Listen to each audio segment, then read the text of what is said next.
evening, ladies and gentlemen, and welcome to Beard Blather 256, When Extreme is Good. 60 years ago, Barry Goldwater was pilloried for his statement, "Extremism in defense of liberty is no vice. Moderation in pursuit of justice is no virtue." He was right then, and he is right now. Timidity in the defense of liberty, a sin committed by too many of our elected officials, is a blot on the Republican landscape. Too many have sacrificed our freedoms in an effort to get along, unity, or some such banality, to the point that our country is today considerably less free than when he rang the bell, that is, Goldwater, and our citizens have lost the capacity to live their lives according to their beliefs, their will, and their wits.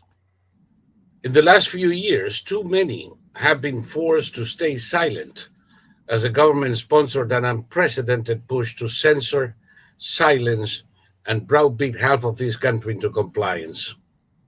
Lack of determination in the pursuit of justice has allowed terrorists to go free while good citizens languished in jail or were subject to the depredations of those who had no right to be amongst us in the first place. Goldwater's admonition teaches us that sometimes extremism is a good thing. In this past week, many have raised their shill voices to decry President Trump's extremism. Tough for them. To enforce our laws, persecute criminals, and defend the liberties of our citizenry, from Washington to California, North Carolina to the U.S. borders, north and south, is the right thing to do. To protect children and women is the reason we have those laws. To ensure equality under the law is paramount. Godspeed to President Trump as he continues to give us good an example of that good extremism Goldwater spoke of. Here's to the restoration of liberty and justice.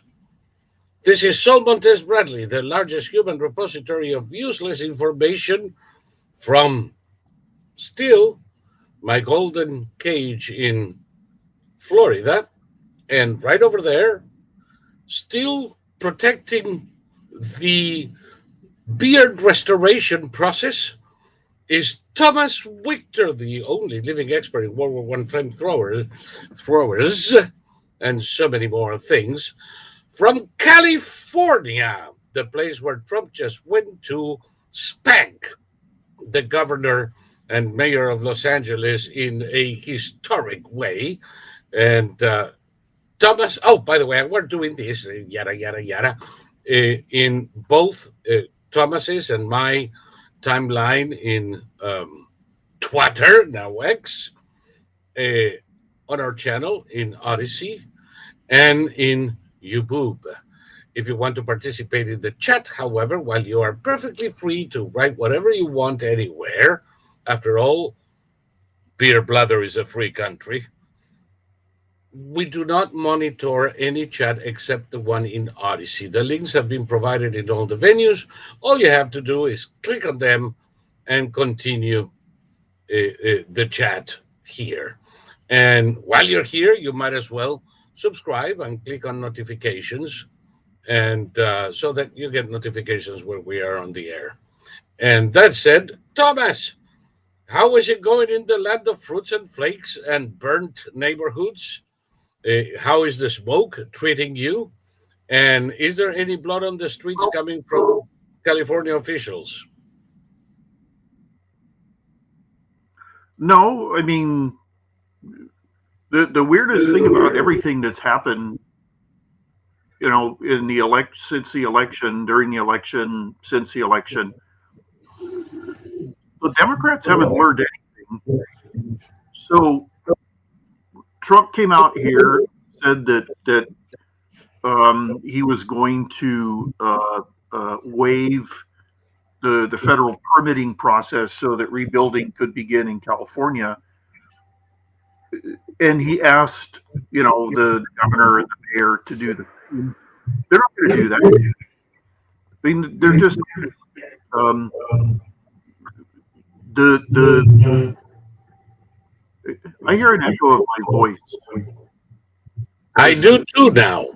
Yeah, it's very distracting. Now it's gone. Well, okay, just to remove the rubble from your burnt down house, you need multiple permits, and getting the permits is especially now that there's so many people who need these permits, it's going to take months. Some of the estimates are that the full permitting process is going to take up to 10 years. And you know, if the governor and the mayor were smart, they would instantly waive all the permitting, but they're not going to do that. And the press hasn't changed. The press has been reporting for a couple of days now that Trump has cut off military assistance to Ukraine. And this is a blatant lie. Zelensky himself has said that hasn't happened. Yep. So the press is going to simply lie now. Yeah. Didn't the New York Post report that Mexico refused to accept flights with deportees from the U.S.? And then the planes landed, and well, as they were reporting that 4 planes with deportees were landing in Mexico, and in point of fact, Mexico is accepting the planes, is accepting any number, no back limit on overland repatriations, and is accepting people of every citizenship imaginable. So yeah, much the Mexicans are building camps. Of the New York Post. They're building holding camps. No, the press is going to be even stupider than it was before. CNN had Tom Homan on, and they claimed that Biden had deported the Biden ICE had deported 240,000 people, and Homan said no, that number is the number of people who were turned away at the border. In terms of deportations by ICE, it was almost none. Well, they're doing the same thing they did with Obama. They're counting people rejected at the border as deportations. That's a lie. That's a blatant falsification. Yeah. No, and so all of this is great news for the Republicans, but it's creepy to live in a country where so many people are virulently mentally ill over something as silly as one political figure. The reason they're this mentally ill is because of Trump. That's it. One guy. And it's even though it's good for our side because they're going to lose their minds even more over the coming years. It's still very strange to see so many crazy people, people who seemed rational. And okay, I started watching a new channel, and this guy reported that a collection of TikTok psychics promised the Democratic voters that Trump would not be inaugurated, that the plan was to inaugurate Kamala despite her not getting the votes, and then that way she would be president. She would be president, and there'd be nothing anybody could do about it. And these people were breaking out the champagne again. They were saved. And when, of course, it didn't happen, they had another. The meltdowns are continuing. Trump won on November 6th, and the meltdowns are still going on months later. Isn't that glorious, though? Well, again, it's good for our side, but it's shocking that so many people in this country need to be institutionalized. True. But, we always thought they were off the rocker to various degrees of uh, uh, um, danger. Some of these guys are having psychotic breakdowns. But what can you do? It is what it is. These people are nuts. Of course, we say half jokingly that socialism is a mental disease. So, how can we be surprised when their practitioners turn out to be mentally unstable? Well, I thought the whole point of voting for Kamala was to save democracy, and all these people are supporting the most undemocratic thing you've ever seen in your life, which is to push aside the duly elected candidate and install somebody according to the wants and desires of those who lost the election. Now, if that isn't fascism, I don't know what is. So Yeah, I'll go a step further. We were treated as uh, insurrectionists yeah, because we questioned the legitimacy of the elections in 2020. Now they're questioning the legitimacy of the elections in 2024. And alas, because Trump is not the authoritarian they think he is, instead of languishing in jail for 3 years, like so many people did from 2021 until now, instead of many of them staying in jail after receiving a presidential pardon, which is in itself an obscene violation of law. of course. The irony is that 2024 was indeed manipulated and there was massive fraud. And the Democrats managed to steal 4 senators and somewhere around 20 uh, representatives through a last minute generation of absentee ballots, counting elections for 30 days as they made up the difference, and a number of Republicans who won in their districts by better than 16% margins suddenly end up losing by 3,000 votes after 1 month of manipulations. And they have the unmitigated goal to accuse Republicans of being anti democratic and insurrectionists when they are the ones who obviously despise the democratic process uh, unless it elects a Democrat. And they're still, you know, not understanding why a Duffus with an IQ lower than her shoe size and a penchant for sucking her way to power might not have won.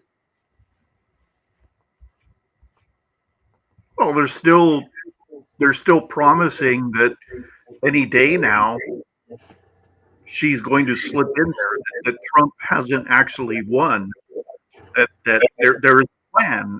These people are sounding like the worst of the QAnon people, and they themselves mocked and decried the QAnon people. And if you listen to them now, um, They're no they're different. they're looking for little breadcrumbs that they think Gavin Newsom and John Stewart and people in the know are telling them that you know there is a plan and Trump will be removed from office and Kamala will be installed. And I mean, this is madness, and it's childish madness. It's people who It's it's retarded.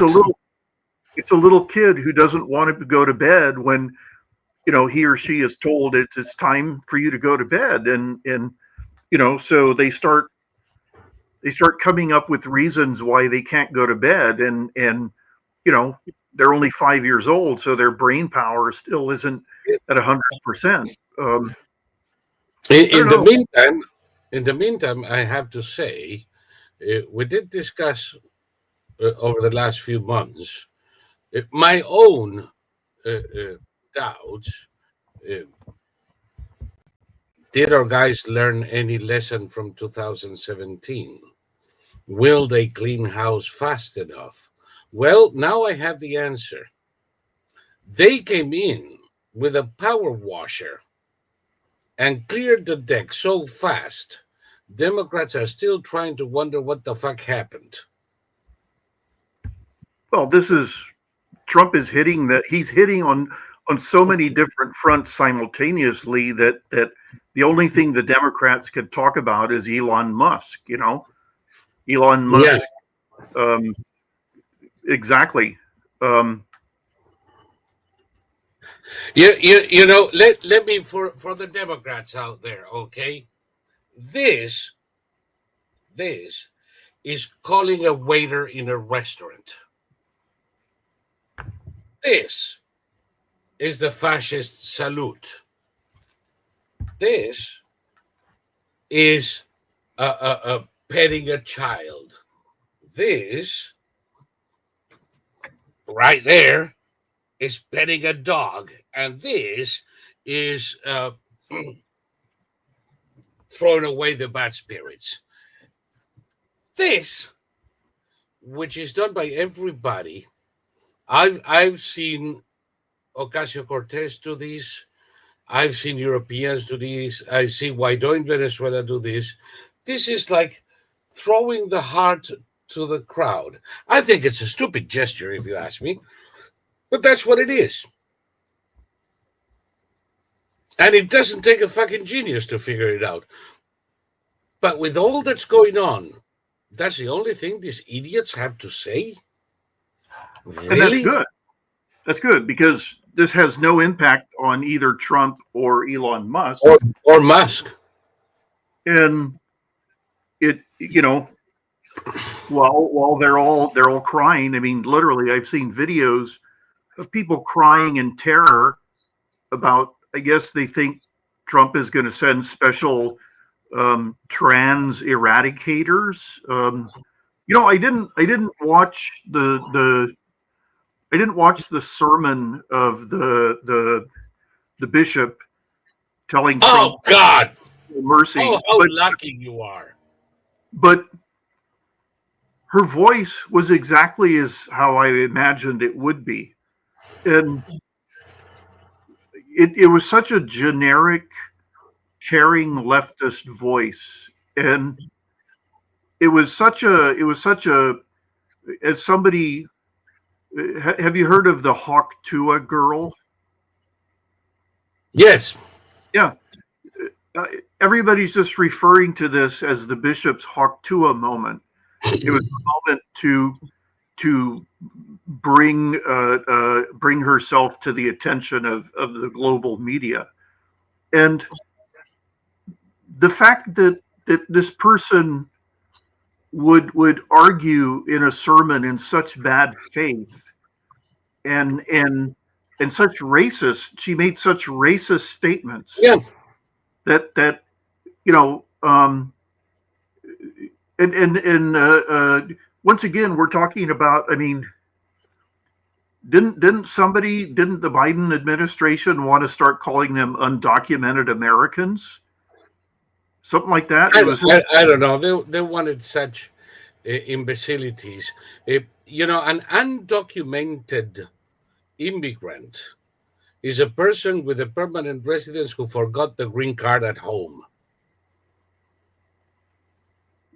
No, I mean, these are illegal aliens. I mean, that's what I've always called them. That's what we've always called them, and I always will. And I've gotten all kinds of shit from the retarded left, and I don't care. That is the statutory. And by the way, somebody from the right the other day somebody said something about foreigners and aliens. Oh, yeah, we were discussing the 14th Amendment, and the guy who proposed it in Congress was referring at one point to foreigners and aliens. And he says to me, why did he use that pejorative term? I said, which term is pejorative? Well, aliens is a pejorative term. No, you idiot. Alien is anybody who is not local. Any foreigner from any land is an alien. As a matter of fact, if they come from Alpha Centauri, they are space aliens. If they come from France, they are French aliens. It's not pejorative. It's the proper word to define somebody who's not from here. Period. End of story. And that's why green card holders, the card used to say resident alien. Mm-hmm. I don't know what it says now, but that the immigration category was resident alien. That was the term for permanent residents. Mm-hmm. What's pejorative about it? Why is it wrong to call somebody an alien?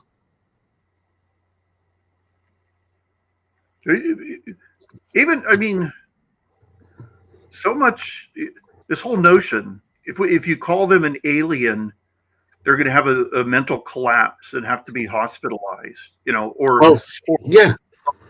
Hearing you use the term alien is going to have a sympathetic mental collapse. I mean, this whole the whole nonsense about ordering people to change their language in order to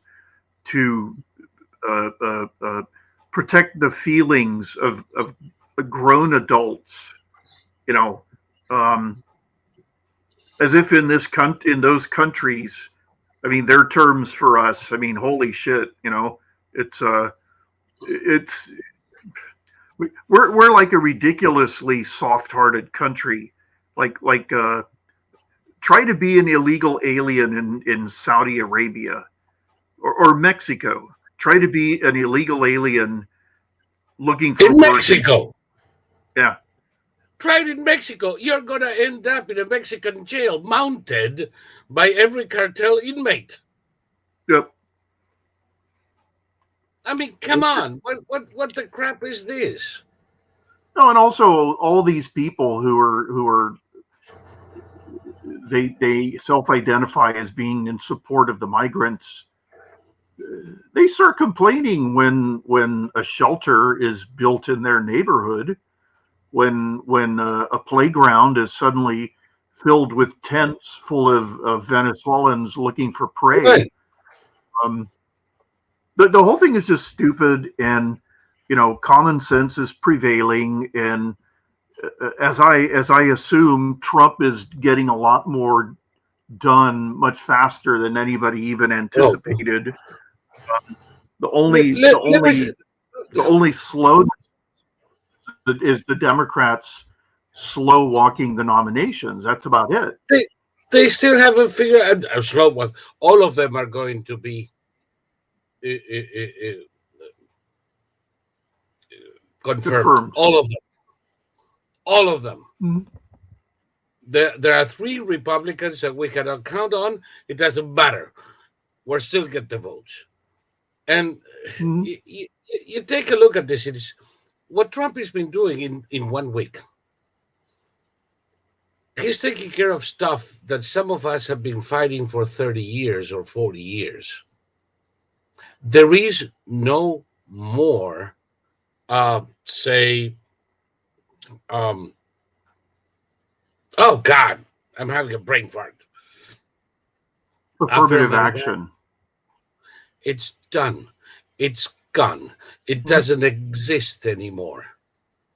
From now on, every university applying quotas for admission is violating the law.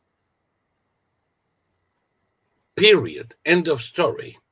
Since there is no affirmative action, anybody who gives preference based on race is violating the Civil Rights Act. They can all go screw themselves. There is no more affirmative action. In one moment, President Trump erased 60 years of the soft bigotry of low expectations, and these idiots haven't even figured it out yet because they're still wailing about the previous one. And I'm loving it.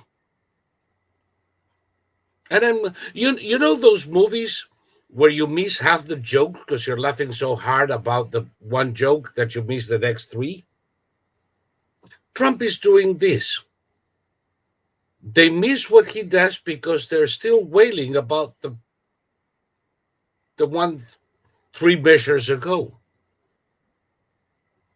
Mexico is building camps to hold the deportees. They are being taken to Mexico in C-17s. Marines are patrolling the border on foot and with ospreys and helicopters. Game over. This is it. And they can wail all they want.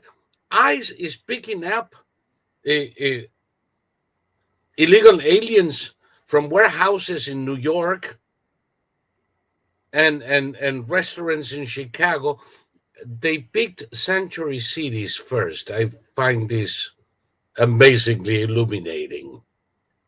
And way over 1,000 in the first day. This is going to increase exponentially. They're going for the gang members first, and not, but everybody else who falls in the dragnet is going to end up in Mexico. And Mexico is going to be paying 25% tariffs on their exports to the U.S. Oh, holy shit. I guess they're going to be paying for the wall after all. Isn't that wonderful?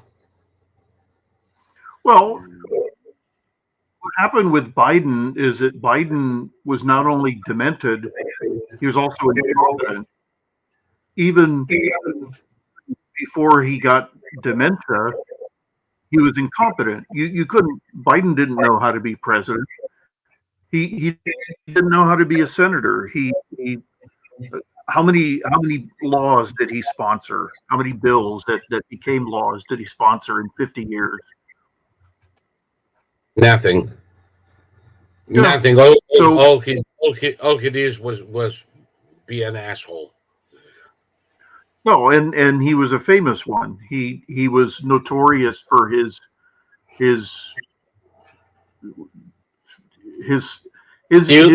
temper.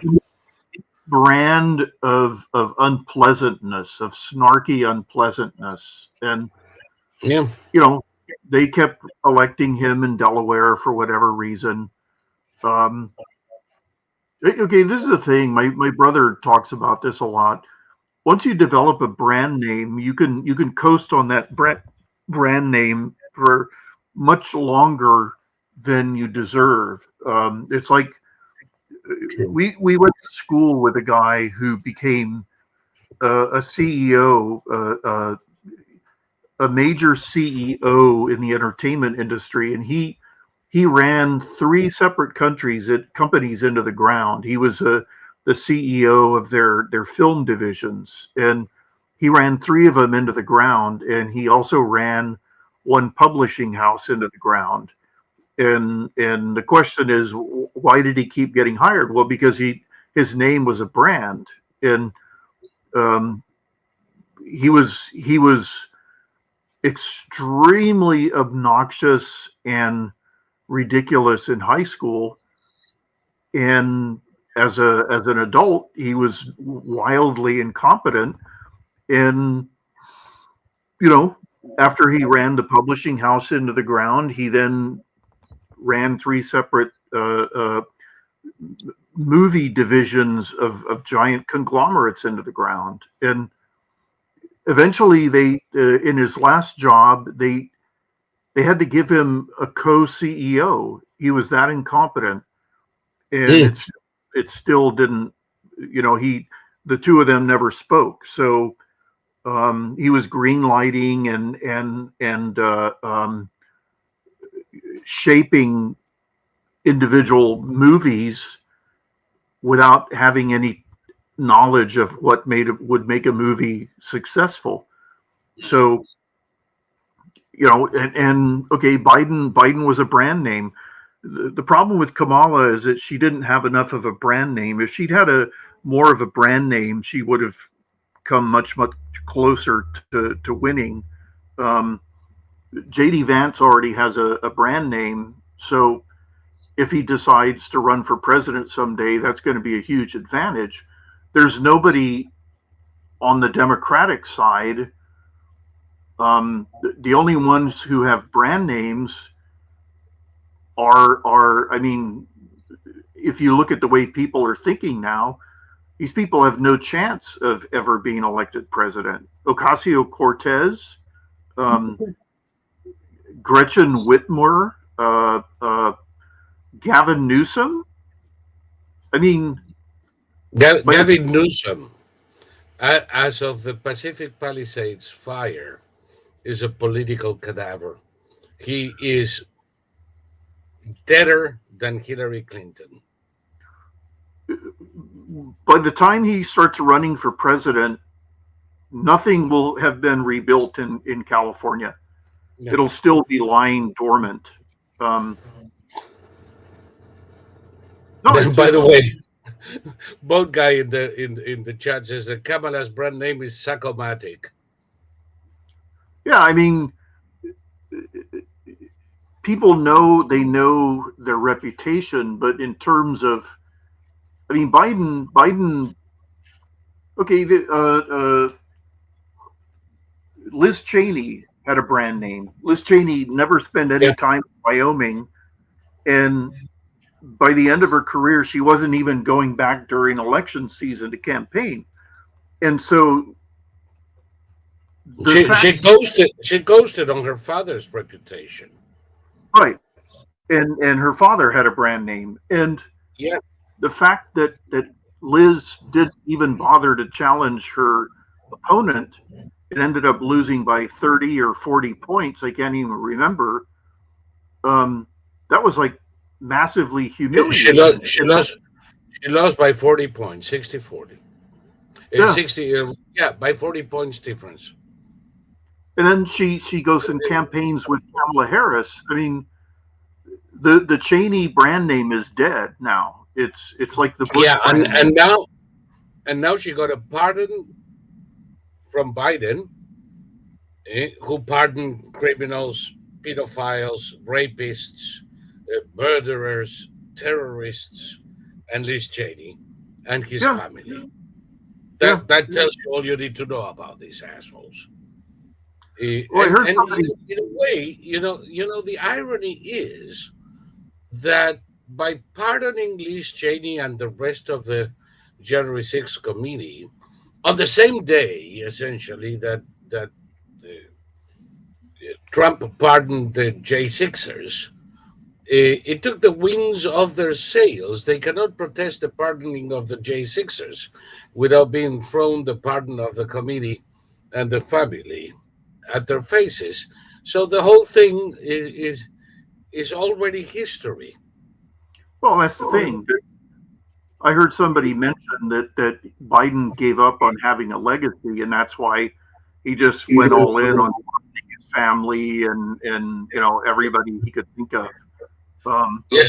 He forgot to pardon himself, though. Big mistake.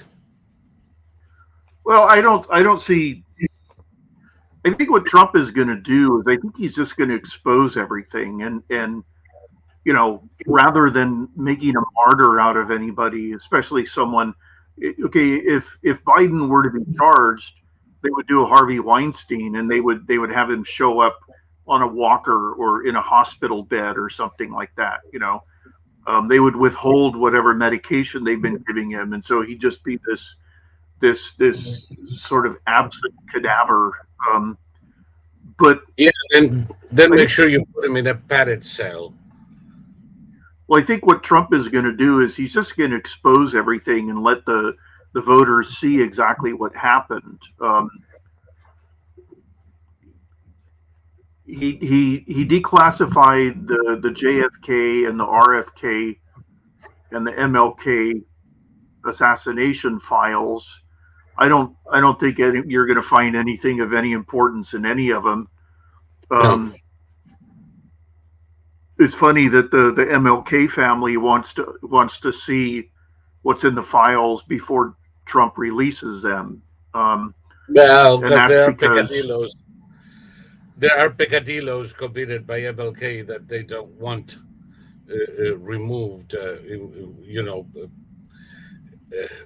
exposed more than they already well, have. this is the thing that either you declassify them. I mean, whatever. I mean, nobody's going to care. Well, nobody's gonna care, and there's nothing. Somebody was writing today how in the released JFK documents there is proof that the CIA knew of the activities of Lee Harvey Oswald beforehand. Of course they did, for crying out fucking loud. I've known that for 40 years. There's He's going to Mexico to ask for asylum in the Cuban embassy. He's living in Cuba. He's living in Russia. He brought his Russian wife with him. Of course, they knew that. Well, he defected to the Soviet Union. Of course, yeah. He would have that knowledge of the shooting, but the rest, of course, they knew what they were dealing with. No, I mean, the JFK assassination is one of the conspiracy theory is one of the dumber ones around, because most people get their information from that Oliver Stone movie, and the Oliver Stone movie it promulgates these endless lies, such as the fact that Lee Harvey Oswald couldn't shoot. Lee Harvey Oswald was one step down from the highest rank you could get as a rifleman in the Marine Corps. So he was an exceptional marksman. When you go to the actual book repository and you get to see how small that area is and how close. Come on, I could have taken that shot. Yeah, and it's, if it was a conspiracy, it's the most airtight conspiracy in human history. And all the so-called evidence of the I mean, okay, they rely on eyewitnesses. Have you ever heard of that? It's a test. You were shown a video, and it's college students who are passing a basketball around to each other. They're standing in a circle, and you were told, count how many times the basketball is passed. So you go 1, 2, 3, 4, 5, 6, 7, 8, 9, 10, 11, 12. It's like 20 something. And then at the end of it, they say, did you see the gorilla? And it's like, what? Right. And and there's a guy with a gorilla suit walking behind. Not only he walks over, he pauses, he waves at the camera, and then he walks out. And 100% of the people who take that test did not see the gorilla.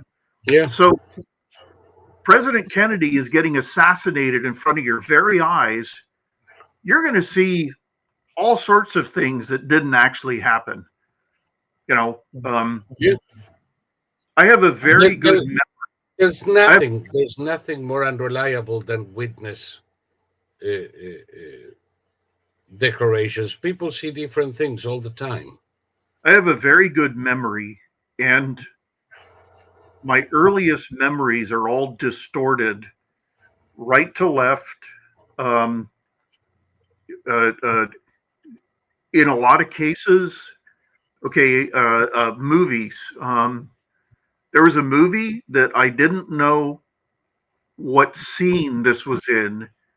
I remember a scene where some guy was chasing another guy, and they had silenced pistols. They had enormous silenced pistols, and one of them ended up getting it in the neck. And I finally found the movie, and it was called "The Greatest Secret Agent in the World." It's a spoof on all the James Bond movies. Mm-hmm. And I remembered this one scene, but the only thing I remembered were all the elements. When I finally saw the scene, and I saw that clip when I was maybe 6 or 7 years old. And when I finally saw the actual scene, it was nothing like what I remembered. All the elements were accurate, but the actual scene bore no resemblance to the scene that I had in my head. So it's really, this has happened time and time and time again, because I have a very good memory for remembering things that happened 60 years ago. But in a lot of the cases, I'm just remembering the elements being together.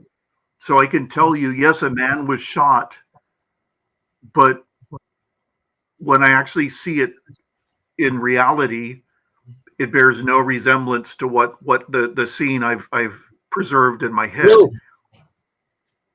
No, that is, but that is, any lawyer will tell you that nothing is more unreliable than witness testimony, than eyewitness testimony.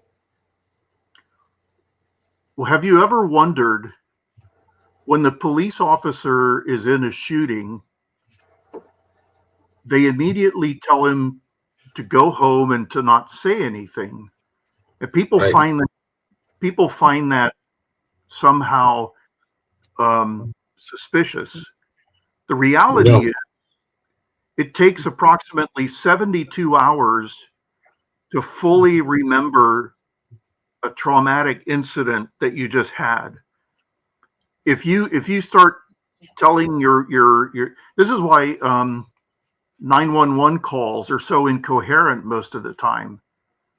It's because you can't actually remember what you've seen. You can't remember the order it happened. You can't remember. So it takes approximately 72 hours for your brain to finally settle down enough that you can give a calm explanation of what happened. And this is why, generally speaking, officers do not give statements. Right. They give a general statement, but they're not interviewed for a couple of days, because they have to digest exactly what happened. Um, and so, in a sense, they're eyewitnesses themselves, even though they're participants. Yeah. And it comes out wrong, So I'll bet you 10 to 1. I'll bet you 10 to 1 they didn't see the gorilla either. no, and almost everything we've been told about the JFK and RFK assassinations is false. It's just, the girl in the polka dot dress coming out saying, "We did it, we killed him." Didn't happen. She probably said, "They killed him," and the person hearing said they heard, "We killed him." So, generally speaking, if you use Occam's razor, which says that the solution that requires the fewest number of assumptions is likely the answer, the answer is that Lee Harvey Oswald killed JFK, and Sirhan killed RFK Jr. or RFK. I have no doubt. In those cases, I have zero doubt. Yep. In the case of Sirhan, he had the Palestine issue as motive, which was more than enough. And of course, Lee Harvey Oswald had a combination of world revolution and creating a crisis in the American government, which he did. I don't think there is any mystery in these cases. There are others, and sometimes, that little shit that shot President Reagan, trying to remember his name, Chapman.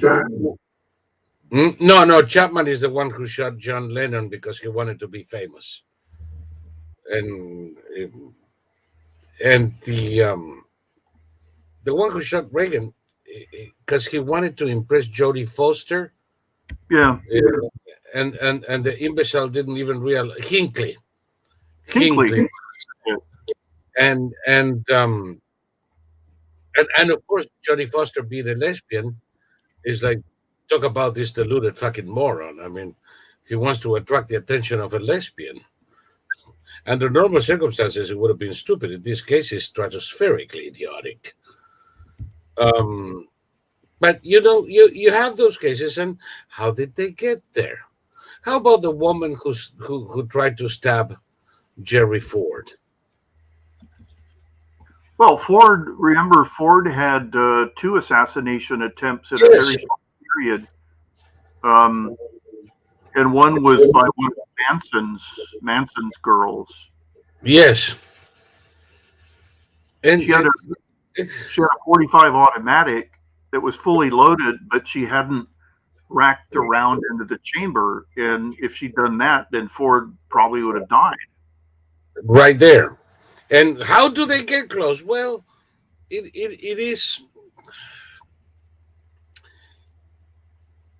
is one of the flaws in the system and one we have to live with. If you want the president Trump just went to Vegas. He participated in a meeting and then went into the casino and started talking to people. I'm not saying they probably have good security in the casino, but the thing is, when you have the president interacting with the public, which is something we want, there is a risk.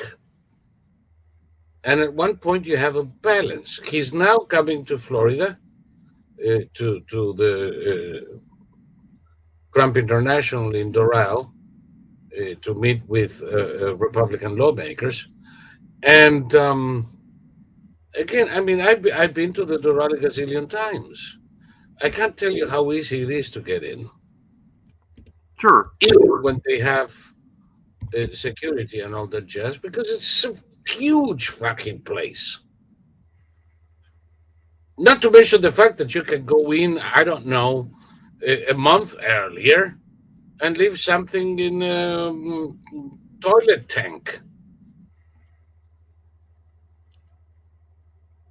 and retrieve it on a particular occasion. There are many ways that people can do things.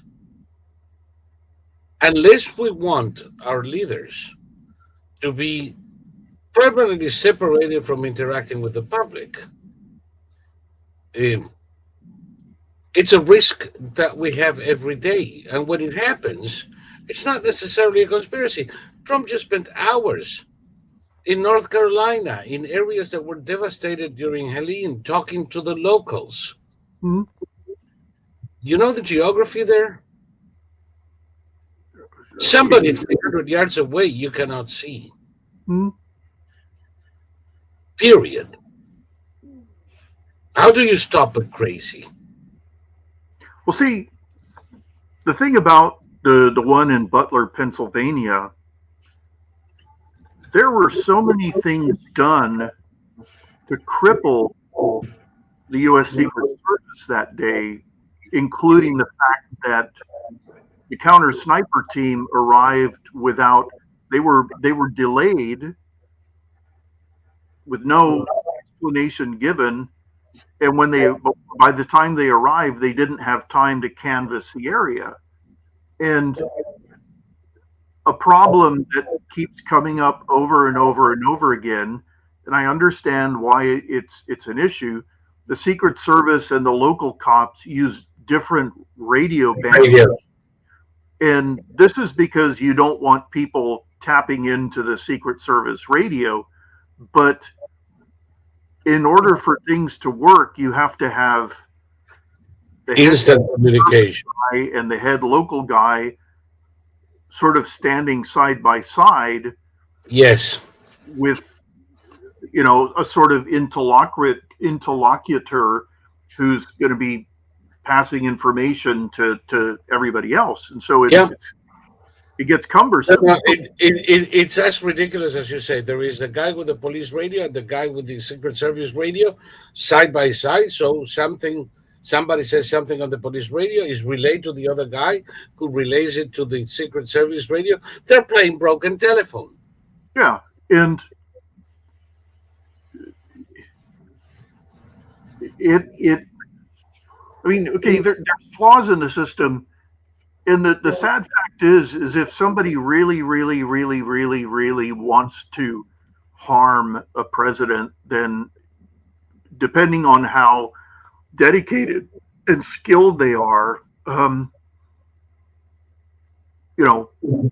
likelihood of it goes up. And the Secret Service has been in decline for a long time. And you saw that numbskull who was the head of the Secret Service at the time and who was forced into, she was forced to resign. She wasn't going to initially, but there was flop after flop after flop after flop. They had those poor midgets who were assigned to protect Trump's, physically when they were a full head shorter than he was. So, this is why. James. By the way, one of those Secret Service guards around Trump in Butler is now the head of the Secret Service. Okay, so interesting. I would say Trump trusted him. Yeah. I forgot what I was going to say. Sorry about that, but. Somebody says here, a month or two before Trump was shot in the ear, a so-called prophet predicted it on YouTube. Still freaks me out. Take a Valium and seek help, my friend. I know, Poser, you're a good person, but we've been predicted terrorist attacks stemming from the withdrawal in Afghanistan. We are now to 2 a week in the U.S., and about 15 a week in the US and Europe. Does that give you chills? We predicted inflation months before it actually showed up in cash registers around the country.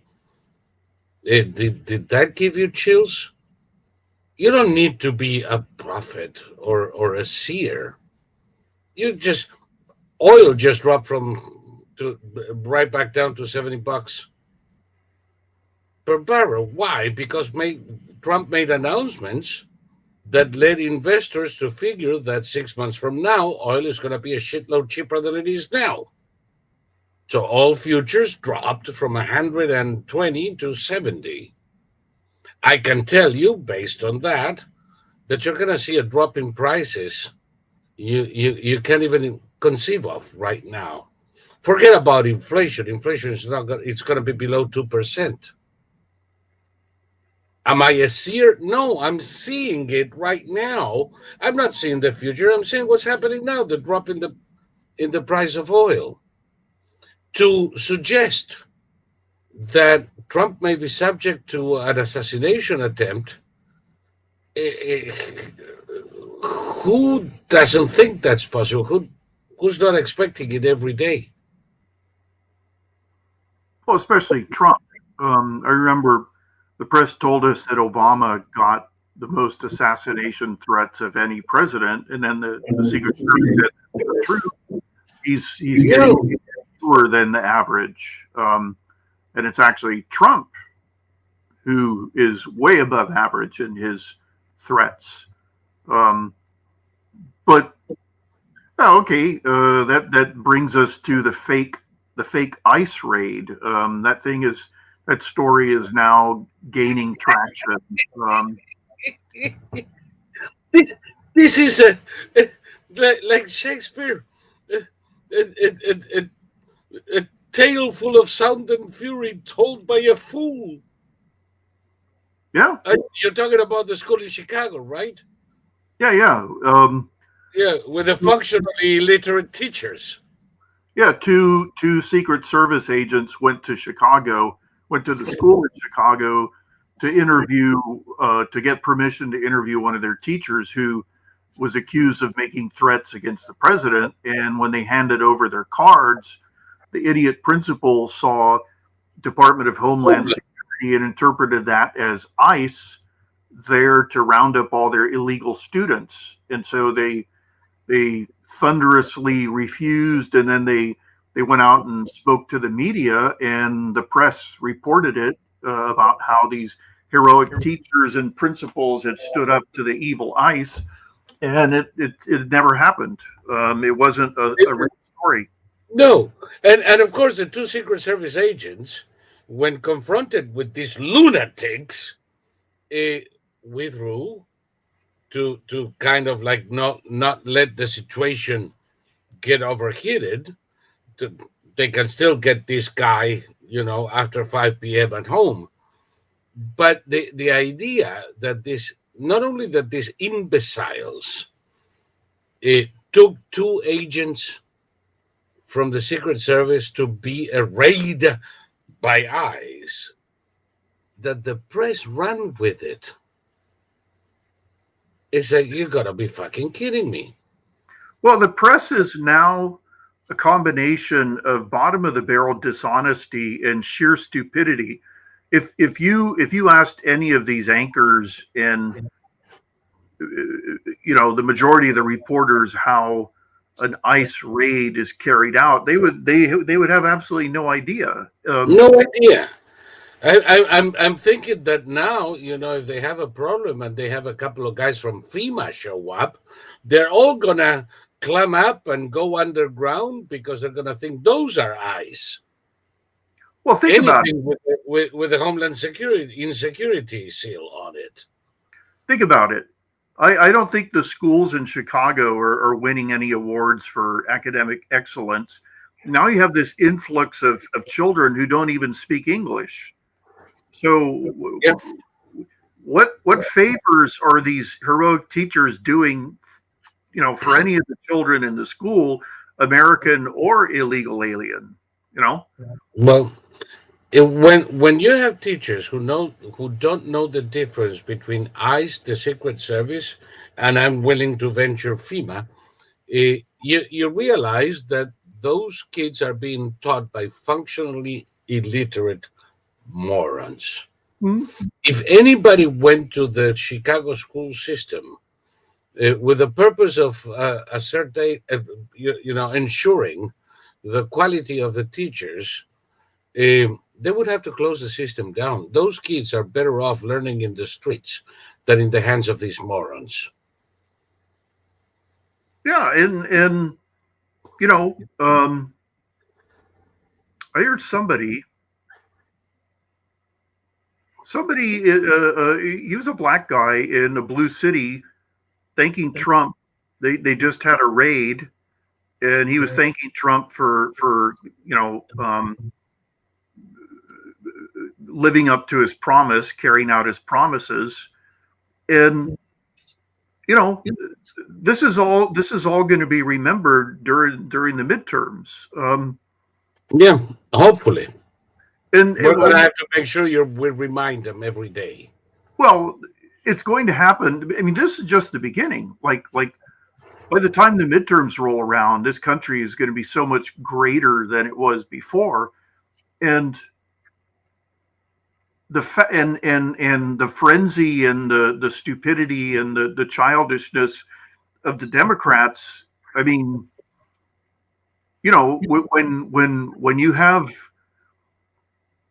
the press, okay, the claim that we'd cut off aid to military aid to Ukraine originated with Politico, and it was just picked up and run with. Now, Politico is notorious for bullshit on steroids, dishonesty. So, no fact checking done. It takes the literal president of the country to come out and say this is not true. Oh, and here's another thing: we've been giving the Ukrainians around 35 billion per year in goods, weapons.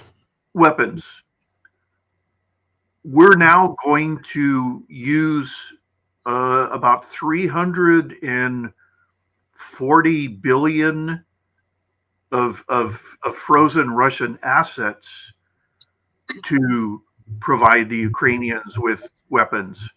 So if we continue on the same road we are now, we can fund this war for the next 10 years.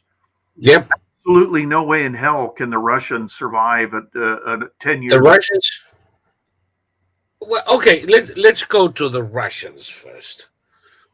Number one, as you and I predicted, and very few other people agreed, Trump not only didn't cut aid to Ukraine, he just issued an ultimatum to Russia. Quote it the way Trump does in praises. Oh, Putin, I get along with Putin. I got along with Putin last time. In spite of the Russia thing, he's a nice guy. I can talk to him. And if he doesn't get the fuck out of Russia, we're going to put if he doesn't end this stupid war, is what he says. He has to come to the table so we can end this stupid war, or I'm going to put sanctions on Russia that are going to cripple his economy and destroy his ability to pursue this stupid war. That sounds to me like a fucking ultimatum. Yeah, and okay, the Russians are demanding, their starting position is the non-existence of Ukraine. The starting position is that Russia gets to annex Ukraine. That's what the Russians are claiming, that is non-negotiable. They get to annex. Not even Turkey would go along with that. No, and Russia's largest company, Gazprom, has announced that unless the Russians for some reason are called a free market economy. It's not. The government has cash floors and cash ceilings for all goods, and the Russians have been preventing Gazprom from selling gas and oil at its market value. And so Gazprom has said, unless we are allowed to sell in Russia at market value, we're going to go bankrupt and have to shut down. So if Gazprom goes bankrupt, it's going to tank the Russian economy. Yep. But it's very close. It's very close. But if Russia allows Gazprom to charge what it needs to charge to survive, it'll tank the Russian economy. So Putin has put the country in a position where, regardless of what happens, the Russian economy is going to tank. Yep. Gazprom is already on the verge of bankruptcy. It posted its first loss in 24 years in 2024. In the billions. A company that used to contribute 200 billion a year to the Russian economy just lost 20 billion. Their foreign markets are extremely reduced and will not exist soon. And of course, now they have no way of subsidizing the home market, which is what they've been doing. The Ukrainians cut off the gas pipes that Gazprom was using to supply Western Europe, so that is kaput. The banks in Russia are in a technical state of default. They have no cash. They were forced to loan beyond capacity to finance, or rather to keep manufacturing of military material going. Now they have no cash. and the factories are practically idle. They're running out of oil. While the Russians bomb civilians in Kiev and Dnipro, the Ukrainians have systematically and methodically destroyed refineries, fuel depots, and all kinds of facilities used for the production and distribution of oil and oil products. Right now, Russian capacity is 20% what it was 2 years ago. They're going to be running out of oil. At the time that Gazprom goes belly up and the banks collapse, they're in deep shit. Putin is going to take whatever Trump puts on the table. He has no choice. And he may still not save his life. Well, he would do that if he were rational, but we've seen time and time again. I mean, what was Saddam Hussein thinking? Having another war against the United States. That France had its back and it would never happen. Chirac assured Saddam that the US would never invade because he was going to stop us. Well, Saddam heard that Somali technicals had defeated the Americans in the Battle of Mogadishu. Mm-hmm. So he imported Somalis with their technical trucks, their pickups with machine guns. And these guys went up against tanks. And I remember Bill O'Reilly read a letter he got from a colonel. And he said, we shoot them down like the morons they are. And that I want you to imagine the street in your hometown. And now imagine it 3 feet deep in body parts. That's what we're doing to them. And, Saddam thought he was going to be saved by Somalis. And you look at these people, Ceausescu, Bashar al-Assad is the most recent one. What was Assad thinking? And Putin, there are people who say that Putin is too big to fail. Nobody's too big to fail. Not anymore. Not anymore. And if Putin really, okay, Trump or the State Department sent a message to all the members of NATO saying they need to ramp up their spending to 5%, not 2.5%, which would indicate that they expect a war with Russia in the future.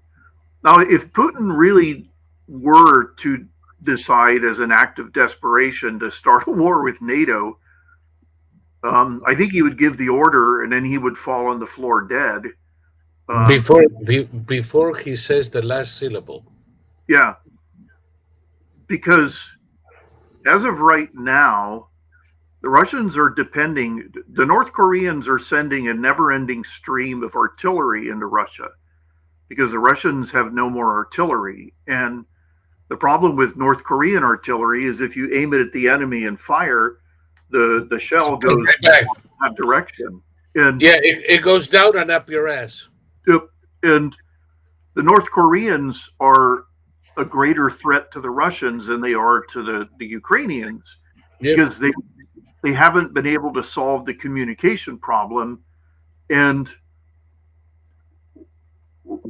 there was a North Korean, the Ukrainians have been very, very, very discreet about this, but there's a unit of North Korean former defectors who are in Ukraine trying to get these guys to surrender.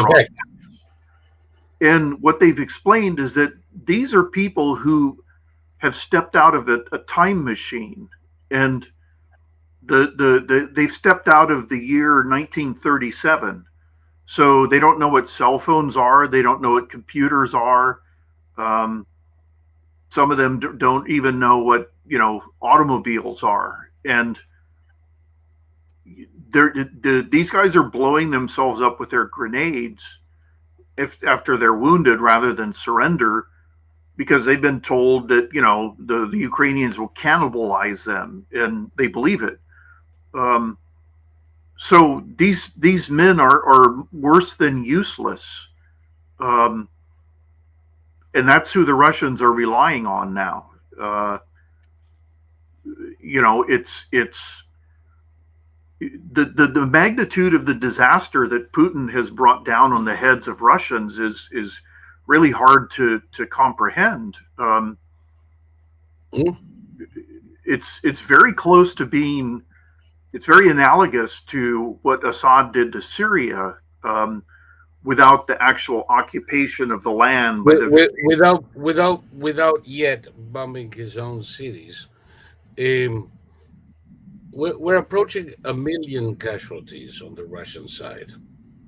That's what Trump said that the actual number is already 1 million. Okay, my analysis was that we were way over 900,000, but I'll take Trump's figure. In any case, is close to or about or just over 1 million casualties. Mm-hmm. A fucking million. 10,000 casualties in Afghanistan caused the Soviet Union to collapse. Mm-hmm. 10,000 in 10 years. This is 1 million casualties in 2 years and change. 50,000 in Vietnam we're still trying to digest in 20 years. We had 500 casualties in Europe in all of World War II. 1 million. At this point, I would risk to affirm that there is no family in Russia without a relative, neighbor, or friend who wasn't killed or wounded in Ukraine. Yeah, well, let me just going to look up. As a percentage of the population, there are more Russian casualties in Ukraine than trans people in the US, okay? Just to put it. Okay. The Russian population is about what, 130 million? A little bit more. I think I may be wrong, but if memory doesn't fail me, 170. Okay, Russian population.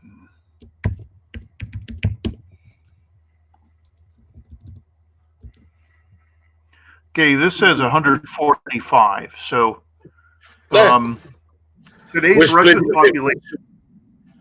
population is 145. Our population in World War II is about 132. We suffered 400,000 dead in all of the war in all theaters in World War II.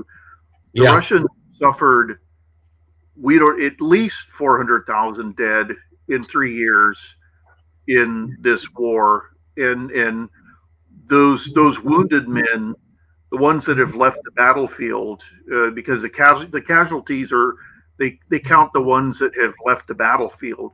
Exactly. They're never going to enter the economy again. No, they're going to be a drag on the economy. They're going to be wards of the state, and the state has no money. The state has no desire or inclination to take care of these people. Russia is a disaster, and Putin has made everything exponentially worse. Putin is a geopolitical genius. Ukraine is also in bad shape. Ukraine is also in bad shape, but there are 50 countries helping Ukraine. There Well, are 50 there's countries who also have signed agreements to rebuild, to finance, to give them money, to give them food. Ukraine, there are 50 countries that have Ukraine's back. Who's got Putin's back? nobody really. North Korea will help out as long as Russia continues giving them, know-how for their stupid missiles, which doesn't make them any more of a threat than they were before. No, I mean the whole thing is just it's just this people after World War One, the Dadaist movement came out all about the madness of that particular war. This war Yeah. is much worse because Oh it's God, yes. it it never had a chance to succeed, and it was all based on the delusions of one guy and his inner circle. These unbreakable, cast chrome steel delusions that persist to this day. I don't know. It's pretty amazing. Delusions. Putin is constantly spewing shit to stir the pot in Europe and the US. One of the latest moves is to say that the 2020 election was stolen from Trump, and that's because we had to go into Ukraine. Why aren't people just laughing their ass off at the pathetic little garden gnome with a brown nose now, because he's brown nose in Trump like you wouldn't believe it? Why do people repeat it as if it were plausible? Because Putin still has his fanboys in this country. Um, for whatever reason, Putin is our buddy, and Zelensky is worse than Hitler. Don't ask me why. It's so ridiculous. To me, it's the same as the people who still speak of Russia as if it were a great power. Brazil is more powerful than Russia. I've been saying it for years now. Not that I consider Brazil a powerful country, mind you, just more powerful than Russia. Not a big bar. But folks are constantly creating monsters where there are none. They're trying to paralyze the US people and rile them against any kind of intervention for fear, which is the most pathetic and cowardly thing that I've seen in the past 5 years. We have nothing to fear from the likes of Russia. Nothing. They leave with US permission. Paraphrasing Don Corleone.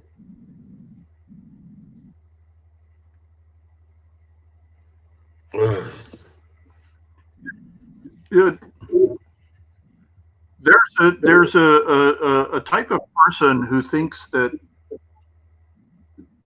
there's never any reason. You hear this all the time: endless war, forever war. I mean, if you look at antiquity, there were a couple wars. One lasted over 1,000 years, and one lasted 700 something years. And there's no such thing as a forever war in the modern era. We were in Afghanistan. We were in Afghanistan for 20 years, but the fighting was basically down to nothing for the tail end of that. And the only reason it lasted as long as it did was because for the first part of it, we had this corrupt, pedophile in charge in Afghanistan who every time we dropped a bomb, he like criticized us and demanded money. And of course, nobody told him to like knock it off. Oh, He was treated with respect for some reason. you're talking about Karzai. Yeah, Very accurate. yeah. But No, even then, I mean, we had less casualties in Afghanistan in 20 years than the Russians have had in a week in Ukraine. yeah, and Put it in perspective. the notion. See, you hear people say we have no interest in Afghanistan. We have no interest in the Middle East. We have no interest in Ukraine. We have interest Yes, we everywhere, do. and Yes, we do.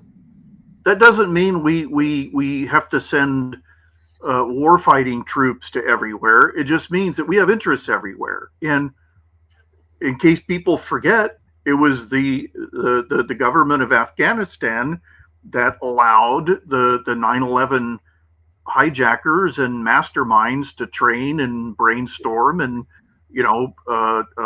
plan their. They're doing it again. Yeah, And they're doing it again. of course, because It, Afghanistan is hopeless. Afghanistan is not happy unless it's living in a pile of crap up to its neck. That's what makes Afghans happy. And yeah, as long as there is a goat nearby. well, more power to them. But these guys spend all their time killing each other and feuding, and then they reacted as if us fighting for our own national interest was like the greatest obscenity they'd ever encountered in their life. And then, as soon as we finally fucked off out of Afghanistan, they started killing each other again. And now they're at war with Pakistan. They're not happy. Yeah, and they have American hostages. Yep. And they're not happy unless they're The standing handwritten. their neck in feces and killing people. That's Yeah. what makes them happy. They have dozens, if not hundreds, of American hostages. Trump has already said something like they better give back the military equipment we left there, which I think is just a preparation. Because if and too many things have to happen, but if these assholes don't free the hostages and return the equipment, I think Trump is not going to invade Afghanistan. He's just going to bomb the Taliban out of existence. Yeah, we went into Afghanistan in 2002. The U.S. military of 2002 compared to the U.S. military of 2025, you may as well be comparing it to the U.S. military of 1902. Yeah. So, and the Afghans are still basically riflemen. Yeah. I don't know. I understand the desire to not like get involved, but unfortunately we have to get involved. The world has a way of dragging us into much worse situations that we should have stamped out, years early. Right now, we should napalm the poppy fields. and I'm serious. Just napalm the poppy fields. That's it. That'll break their back. And it's going to slow the traffic of heroin to Europe and the US. Double advantage. And if these people don't free our American subjects, then bomb their bases, bomb their government houses, force them to hide in caves again, and they can go to the caves of Tora Bora and fuck goats to their heart's content. But we cannot allow them to produce poison that ends up in the streets of Chicago anymore that we can allow them to threaten neighbors, threaten stability, and give a base of operations to China.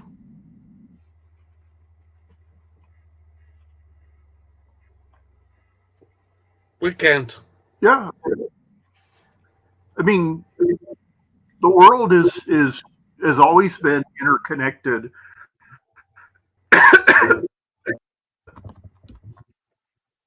We tried sitting out wars a couple of times, and we ended up getting dragged into two world wars. Um, We're you still know, fighting it's them. much better to You, it's you much just. better to I'm sorry. what? We have a delay. We have a delay.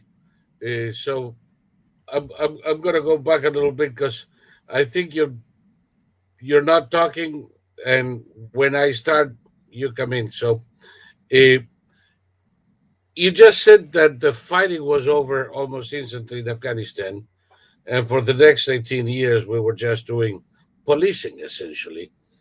Uh, we've been doing that in Europe, Japan, the Philippines, Greenland for what, 85 years now?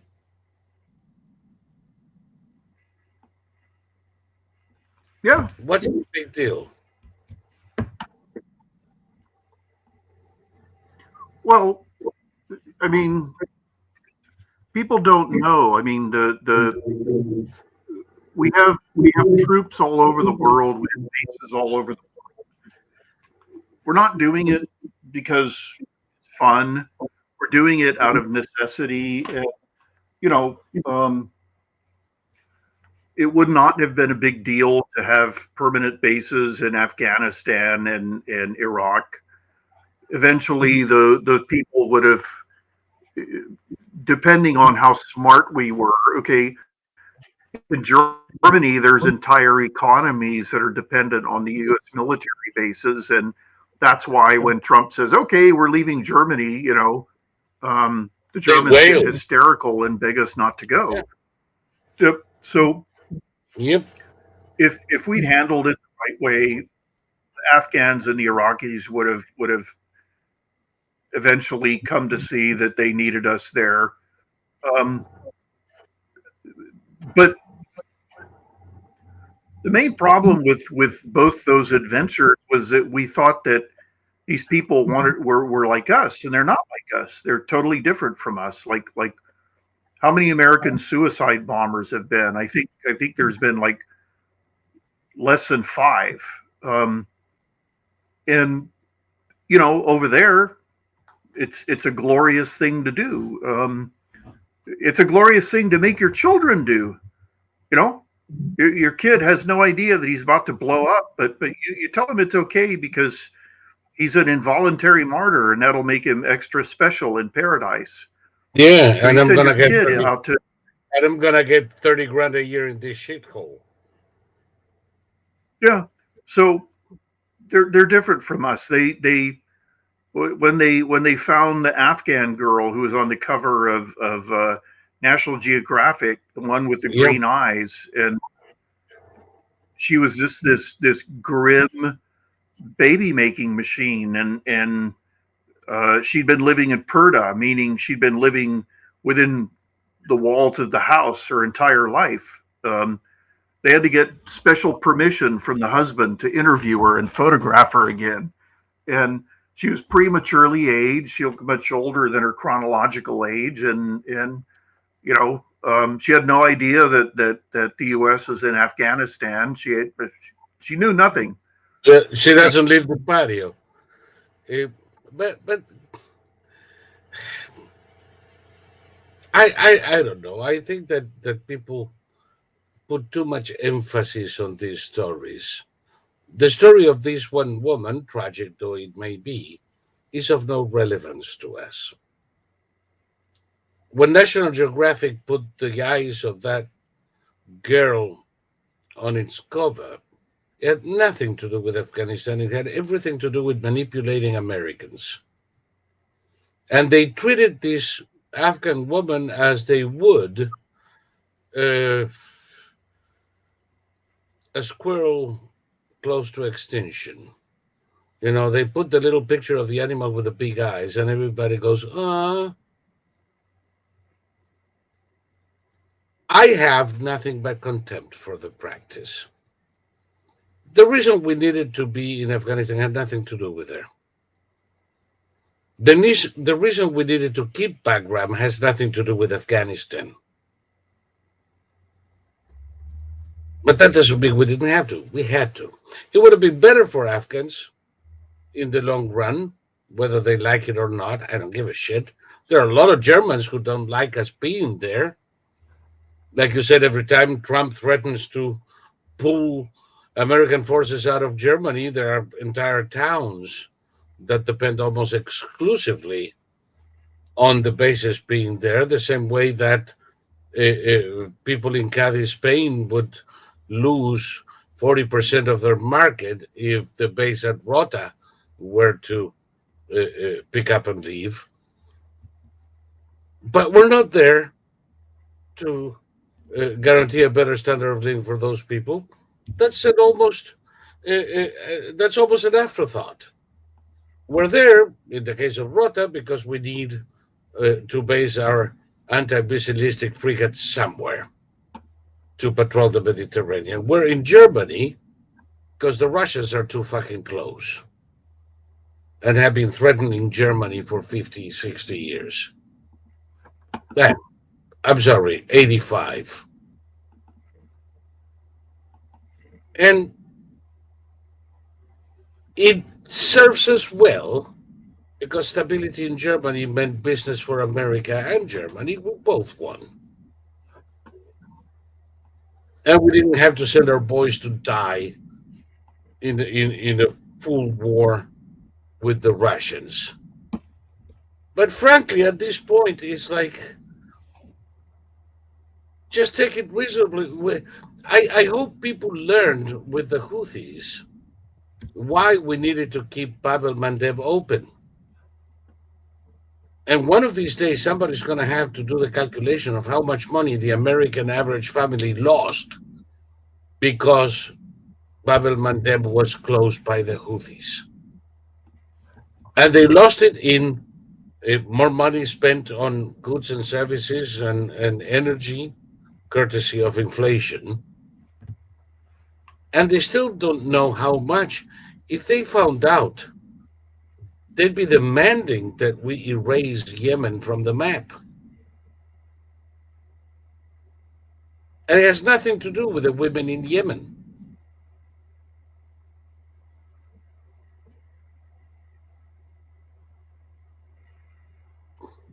Yeah, but nobody knows how anything works, so you can't expect people to understand why sometimes wars are necessary. They're just, a more violent form of diplomacy. There's some people who the only thing they understand is bombs dropping on their heads. You have to take away all their toys by blowing them all up, or you have to kill a hell of a lot of them. People said the Israelis would be fighting Hezbollah for 10 years. Yeah. Now over 10 days. Speaking of Israelis, now the Israelis have announced that they're not pulling out of southern Lebanon. So, and the Lebanese aren't really raising any ruckus. There's nobody left in Hezbollah to raise a ruckus. So what it took to make all these people calm down was to kill a whole hell of a lot of them and to destroy all their weapons.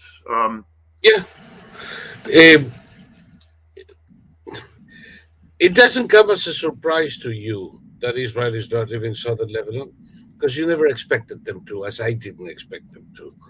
It doesn't come as a surprise to you that the Lebanese are perfectly happy with getting Hezbollah off their ass. Because we knew That was the feeling of the Lebanese.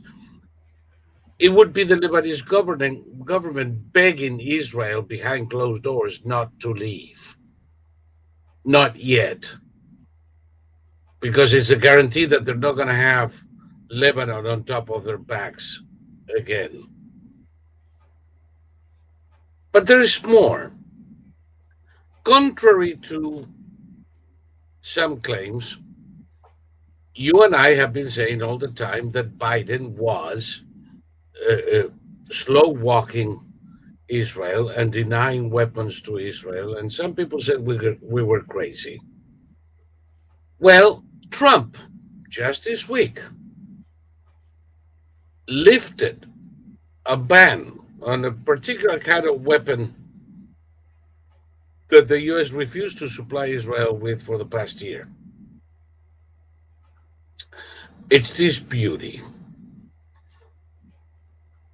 A 1-ton um, intelligent bomb. Am I describing it correctly? I'm trying to leave it to you.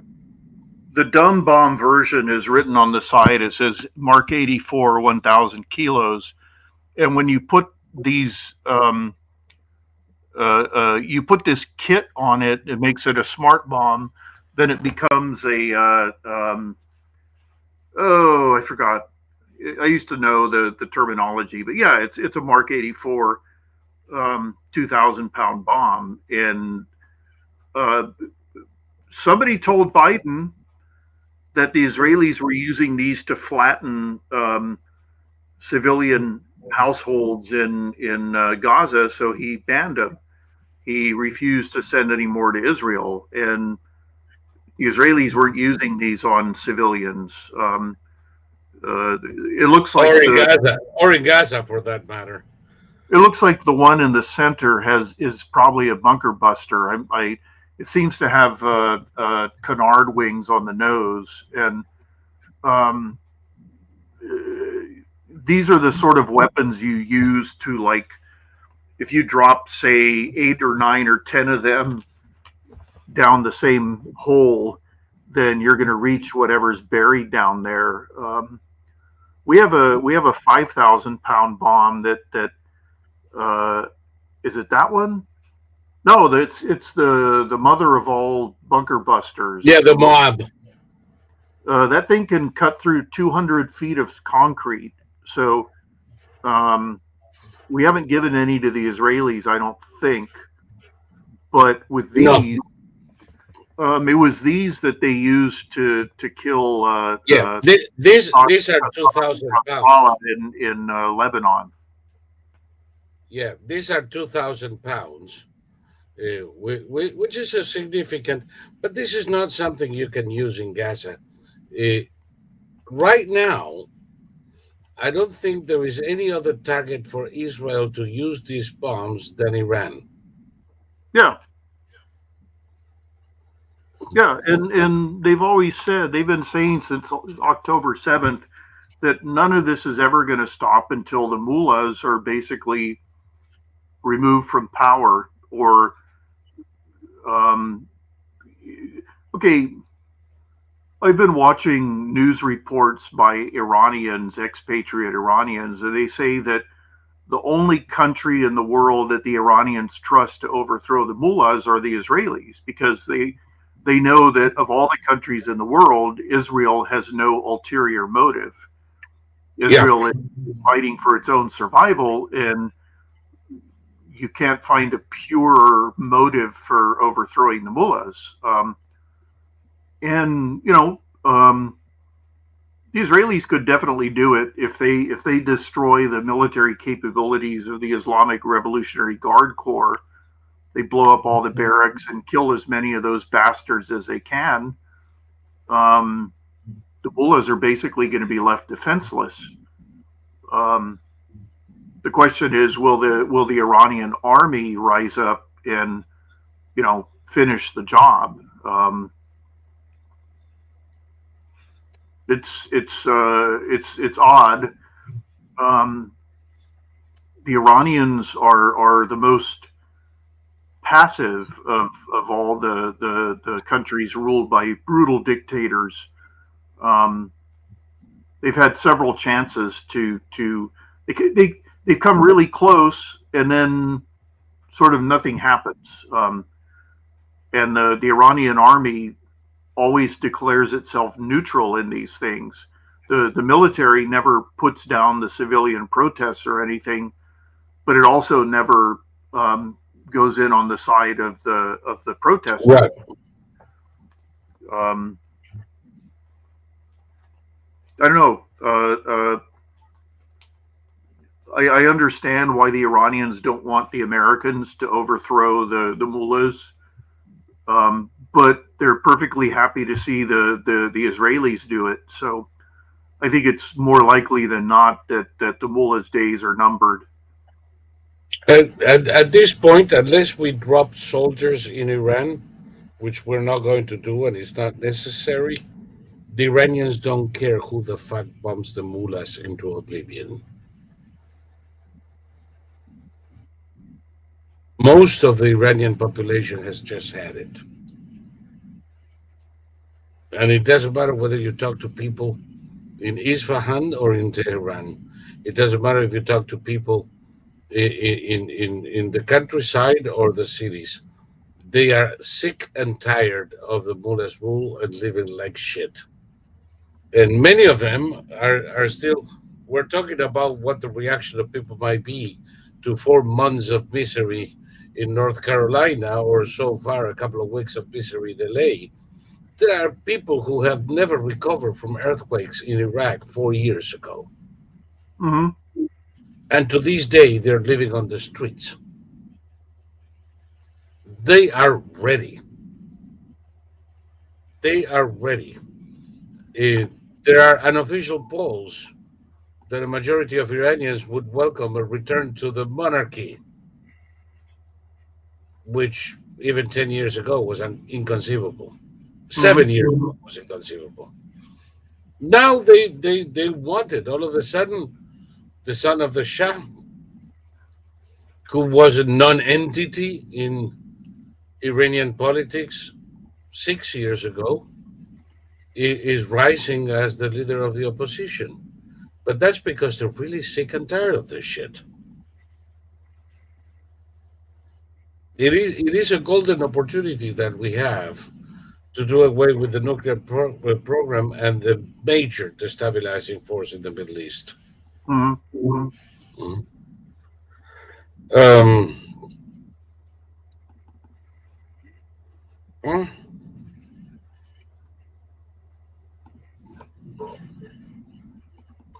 Now, there is something in the chat that I don't quite understand. But anyway, so we're there. I think the Iranians are going to find out pretty soon that Trump is not a guy they can push around like Biden. There will be sanctions on Iran that are going to make it impossible for the fuckers to send drones to Russia or attack Israel again. And in less than 2 years, we should see something going on there that may end the rule of the mullahs. There might be a trigger nobody expects. Well, I'm saying nobody expected what happened to Bashar al-Assad. Yes. Khamenei is sick as shit. He survived recently hospitalization. Many expected he wouldn't. But his death, and it might be near, may trigger a succession fight that may end up with an end to the regime. We'll see. That could happen in a month or in 6 months. In Syria, it's interesting because Trump has been in power like less than a week. But there are already reports in the papers that the Trump administration is helping Giuliani with information on Al Qaeda to facilitate the putting down of Al Qaeda. In Yeah. 4 days? In 4 days, really? It, Well, what do you think? Syria, If it's at all, it's coming from before? Al-Jilani in Syria said that Trump is the only leader who can bring peace to the Middle East. So this certainly doesn't sound like somebody who's got loathing for Trump. Yeah. No, but I was going to another point, Thomas. Uh-huh. These press reports, I don't think Trump has had time to do much with Syria yet. And if there is a mechanism in place to provide intelligence to the Giuliani government on movements of, say, Al Qaeda operatives, it's been in place for a while, if it exists. I'm not sure it does either. But Well, they're saying this now in the papers because they want to make Trump a supporter of terrorism. whatever. Idiots. Breitbart had a misleading article claiming that the Syrian police were being trained in Sharia law, and when you read the article, it said that they were being trained according to the morals of Sharia law, but not the actual tenets of Sharia law. That they were also being trained in respecting, alternate religions. So if you look at Sharia law, it's all about, morality. It is also a form of legislature, but if you remove that part of it, it's all about being an upstanding, pure Muslim man and all of that. So yeah, it is, however, a tribal thing, not an Islam thing. Different tribes, different countries have different kinds of Sharia law, which is the compilation of their common law. Mm-hmm. So, in some places, very few, they allow for, or rather, they call for female genital mutilation. In Nigeria, for instance, in some places in Afghanistan, in Los Angeles, in New York. Oh, no, I'm sorry, they call it trans here. But in most of the Islamic world, that is punishable by prison or death. People think that Sharia is something mandated in the Quran that is the same and immutable across the Islamic world, and that is simply not true. So police being trained on the peculiarities of Sharia as practiced by certain tribes in Syria, it doesn't ring any alarm bells at me. No, and that's the point I was trying to make, that Breitbart was being misleading. But I mean, liars are going to lie, and weirdos are going to be weird. I don't have any complaints about what Trump is doing or Trump as a president. I as of yet, I'm not seeing any major alarm bells in Syria. I haven't heard a word from the Israelis. The Syrians aren't trying to drive the Israelis out of the parts of the Golan Heights that they hold. So I have a feeling that if they continue, if they do get the economic investment that they're looking for, it doesn't seem likely that they would become economically viable and then suddenly revert to some ridiculous primitive emirate. So we'll just see. The opposite is also true. If the West does not assist in the rebuilding and in ensuring that Syrians get minimum services and food. Misery might push them into the hands of extremists who will turn it into a shithole emirate. But Yeah, it's really as much as to us, up to us as it is to them. yeah, definitely. When people like Breitbart and all that jazz essentially advocate for continuing war on Syria uh, because ma Sharia law, um, what they're proposing is to not even try to end this. I think there is a better than even chance, by the way, that Well, things will work fine. if they don't like Jelani in charge, who do they want in charge? The Turks? I mean, Khamenei, I don't know. It's Jelani is anti-Iran. yep, Um, he says he has no bone to pick with Israel.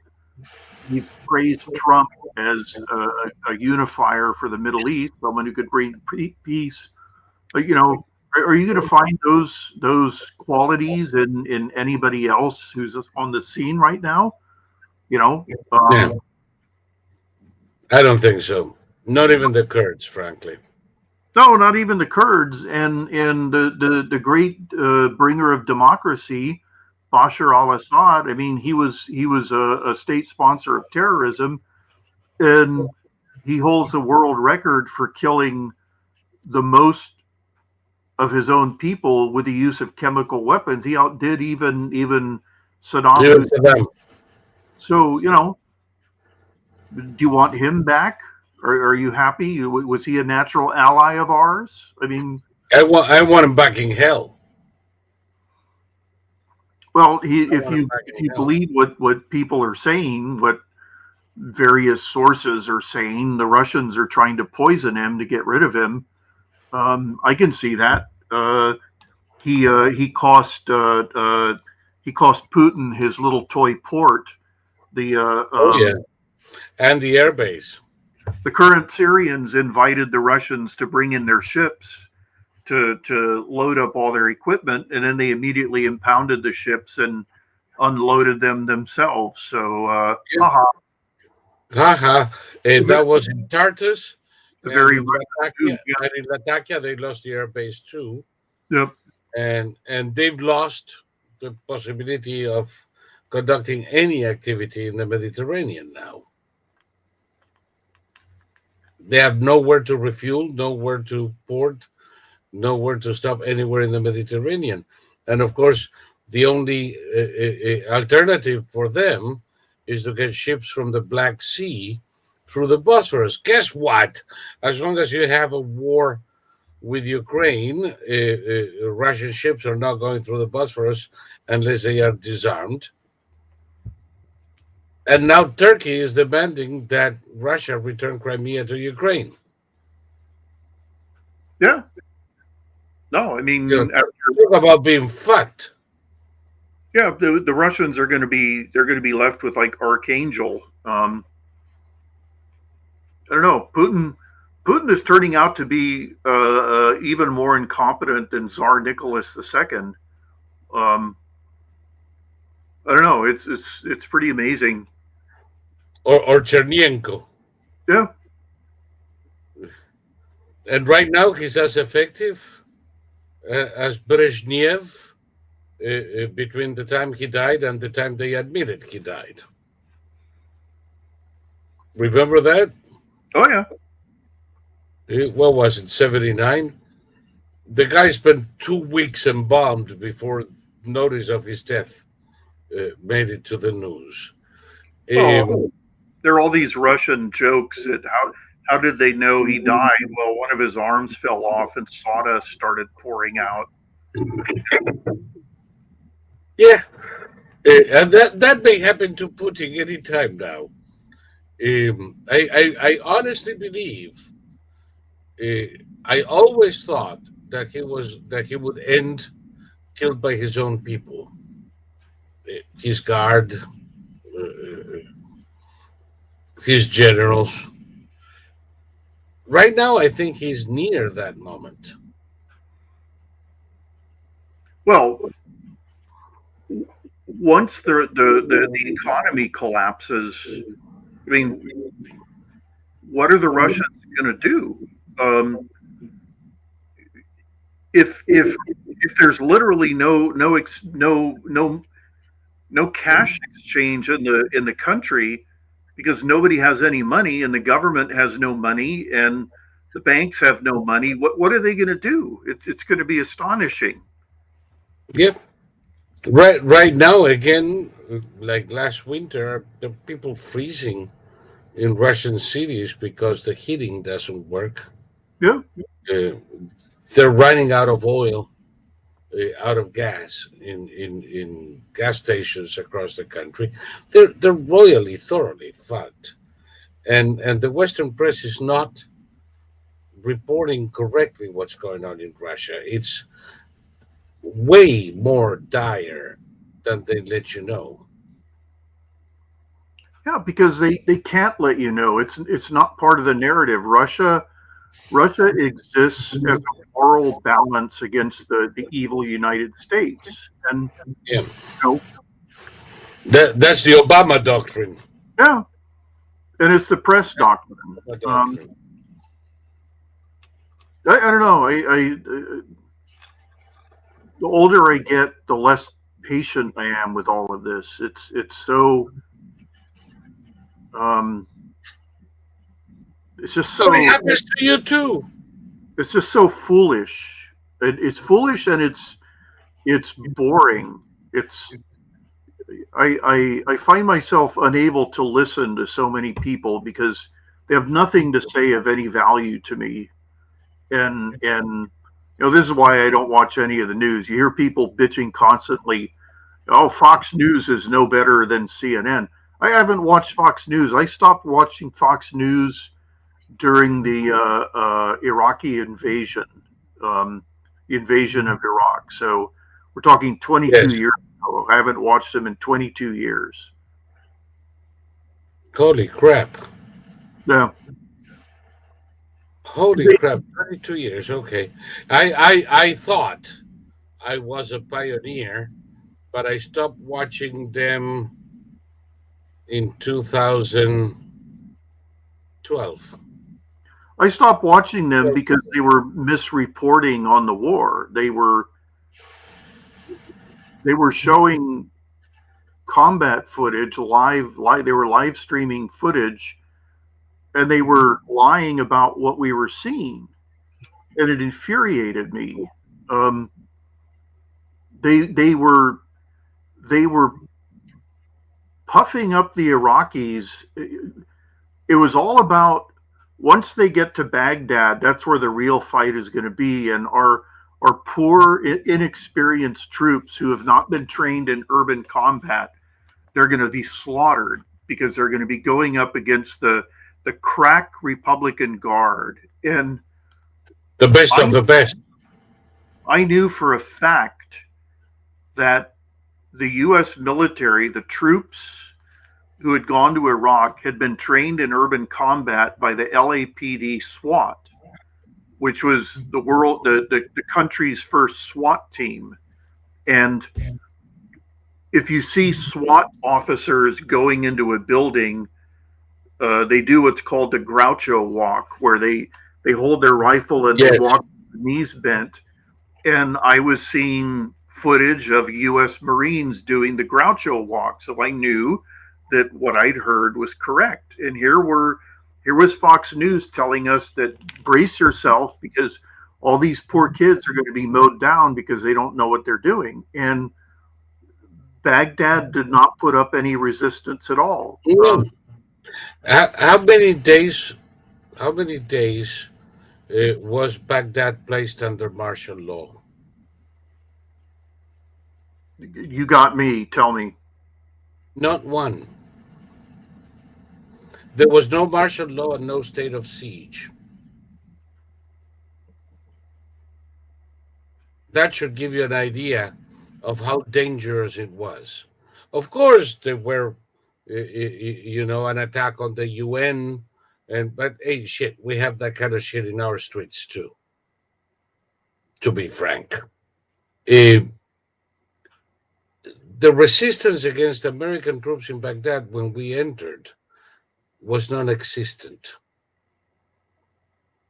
It was a long while before some of it materialized, and it was mostly because of the incompetence of people like who was it, Brenner?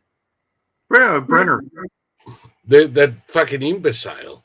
I mean, by the way, whose brilliant fucking idea was it to put Occupy Baghdad under the command of the Department of State? Well, that's what they always do. They give the State Department the authority to essentially carry out military operations because the State Department thinks that it's smarter than the military. That the military a bunch of knuckle draggers, and the State Department are all polished diplomats. And it's like, yeah, but what do diplomats know about war fighting? Yeah. And the answer to that is shut up. No, polished diplomats. The first thing that comes to my mind is you can polish a turd all you want. It's still a turd. And Brenner was an imbecile. And he's the one who came up with the idea that Iraq had to be organized with a parliamentary system copied from Italy. Think about that. When did it fucking work in Italy? Well, we went in there and we took people who had existed under a dictatorship for all their lives, and we said, "Okay, now you get to run the show." And they went, "We don't. Well, let's see. What show? We know all about our mullahs, so we're going to elect religious figures. We're going to elect nothing but clerics." And boom, we had a government run by clerics. So no, it was ridiculous. The only successful area was the Kurdistan region. By the way, when I mentioned the Kurds in Syria, these are not the same Kurds. The Kurds in Syria are one thing. The Kurds in Kurdistan is a different one. Well, the Kurds in all countries are different. Yeah. So the autonomous region of Kurdistan in Iraq was definitely a success story, and it still is. And of course, they've been systematically betrayed. I was furious last year when Iran started launching rockets and missiles into Kurdistan from Iran directly, not from militias in Iraq anymore, but directly from Iran. One of those hit an apartment building, killed a wonderful chap who was there. He was a very successful entrepreneur. He made a shit ton of money in the West. He was there to try to help Kurdistan. He was killed together with his 11-year-old daughter. We had Patriot batteries there. We didn't use them. And after much prodding, it turns out that we didn't use them because the missile was not aimed at a U.S. facility. I thought it was a betrayal of the Turks. Well, this is why nobody wants us to go into their area, because you can't. Okay, the main reason the Gulf Arabs and the Israelis got together was because they realized finally that the United States is an unreliable ally. That policy changes radically depending on who's president, and one 4 to 8 year stretch will help Israel, and one 4 to 8 year stretch will do everything we can to harm Israel. And the same with the Saudis. We were friends with the Saudis under Trump to a degree that nobody had ever seen before. And then the incoming guy said he was going to make Saudi Arabia a pariah country. Pariah state. So, now, by the way, this started with Obama. Yeah, I know. Because it used to be that all of this infighting and back and forth was domestic, but politics stopped at the border. And outside of the United States, we used to have a coherent policy through decades, not with Obama. He's the one who really fucked up our um, foreign policy beyond repair, I would say. Beyond Well, repair. before he was elected, Obama gave an interview where he said his problem was that he knows more about everything than his advisors. And he said specifically he knows more about foreign policy than his foreign policy advisors. And he obviously believed that. Um, this Well, community. he believes he's the most intelligent person in the room. Yeah. And he went around and made an absolute fool out of himself, bowing to the Japanese Oh, emperor and the king of Saudi Arabia by putting his and the foreign. apology tour. So all these countries in the Middle East decided that they had to be able to go it alone, and they're coming to a point where we'll always be we're always going to have the greatest logistical abilities of any country in the world, airlift abilities and seagoing abilities. But in terms of building their own weaponry, the Israelis for years have always said they need to be able to build their own munitions rather than rely on the U.S. And they're starting to do that. So are the Gulf Arabs. And, if we lose our minds and elect someone like Ocasio Cortez in the future, or that frog Bite faced your tongue. that frog faced woman from Michigan, whatever her name is, Talib, um, you know, it won't have an impact on the Middle East. And the problem is that we keep betraying people. We pull out of Afghanistan with Afghans holding onto the wheels of the C-17s and being Yes. carried 300 feet into the air and falling to their deaths. A scene much worse than the retreat from Saigon. Way worse. But So betrayal too. yeah, and they don't trust us. Biden and Obama, they destroyed years and years of carefully built trust. And you know, um, who can blame them if they don't trust us anymore? I don't blame them. I blame the American voter. First, they voted for Obama, and then they voted for Biden, and Yep. um, both of those guys did catastrophic damage to the U.S. But you know, and the good news is about Obama is that he's lost all his influence. He's just a ridiculous clown by now. So With the house cleaning going on in the West Wing in the executive building, uh, the one that's about actually it already began in the intelligence community, in Homeland Security.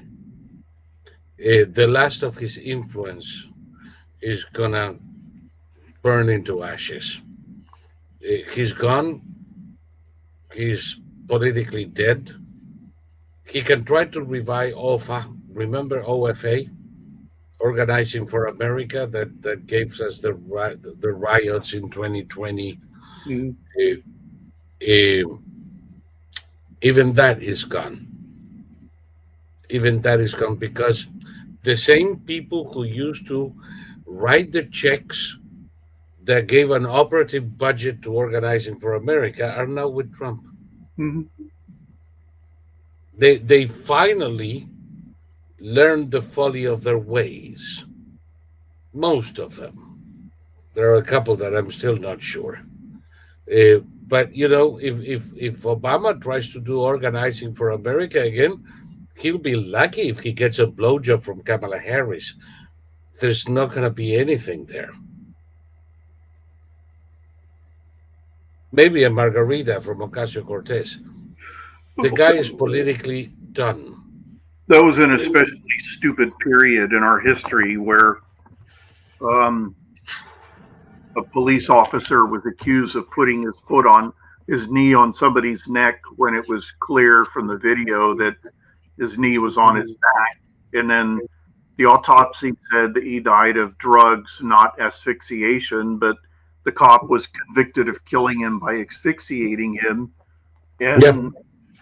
There was He's still in jail, for crying out fucking loud. There's no massive outcry. And the career criminal the career violent criminal is turned into a saint. The world's ugliest saint. They gave St. George of the Fentanyl a bigger funeral than Martin Luther King Jr. They tore down statues of Abraham Lincoln, Thomas Jefferson, for crying out loud, even Miguel de Cervantes. I'm still trying to figure out why. Oh, why would you tear down a statue of Lincoln? If you're angry black, why would you tear down a statue of Lincoln? They tore down the statue of Lincoln in the Boston Common, for crying out fucking loud. They destroyed the statues of Robert E. Lee in Charlottesville.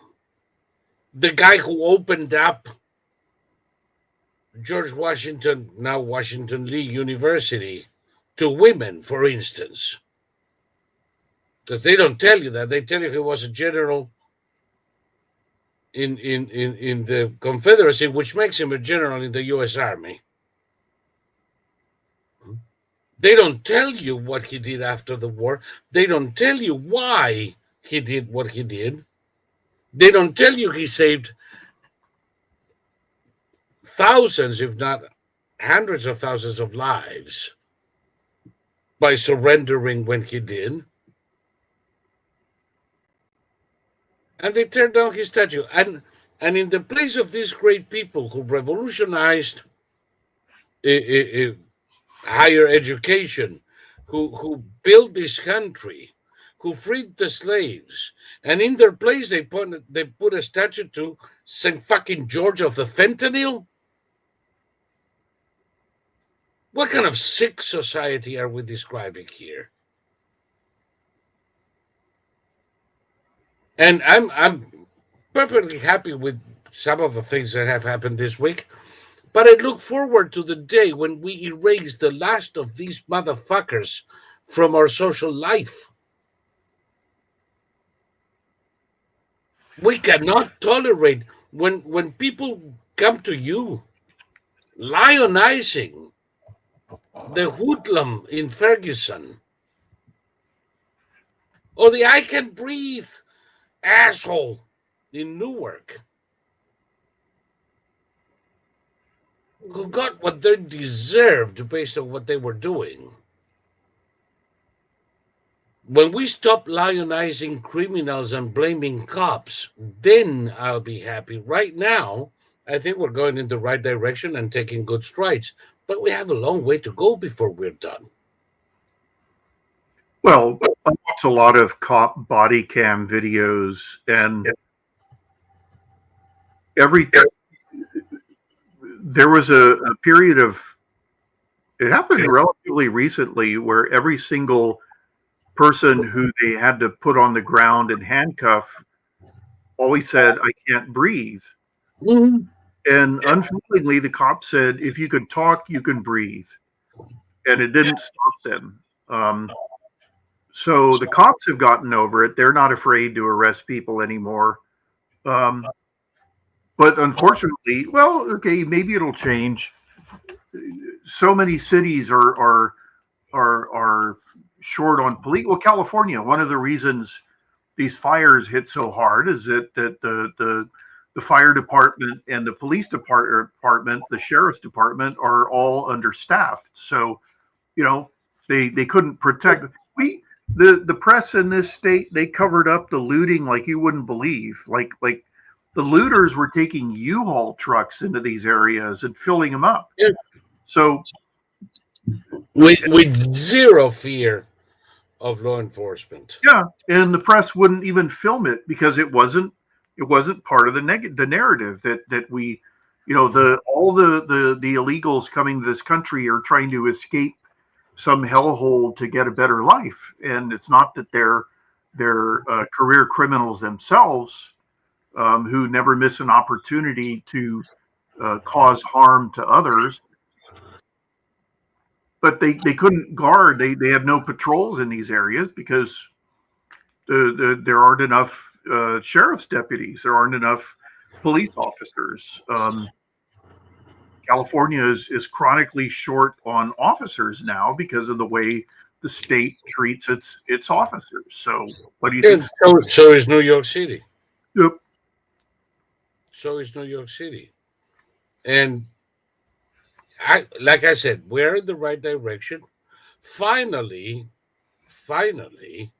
I don't have to fear saying it here. Because for a number of years, if we spoke as we are right now, they would get back at you with audits, with closing of bank accounts, with the monetizing your online presence. This was like living in a gulag.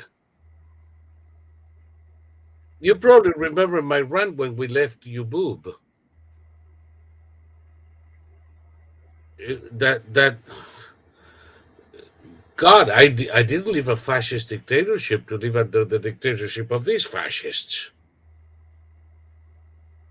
We've heard it, just in case people think I was exaggerating, from immigrants from China, from Vietnam, who compare the actions of the governments of California, of New York, of the federal government with those taken by the communist dictatorships in their countries.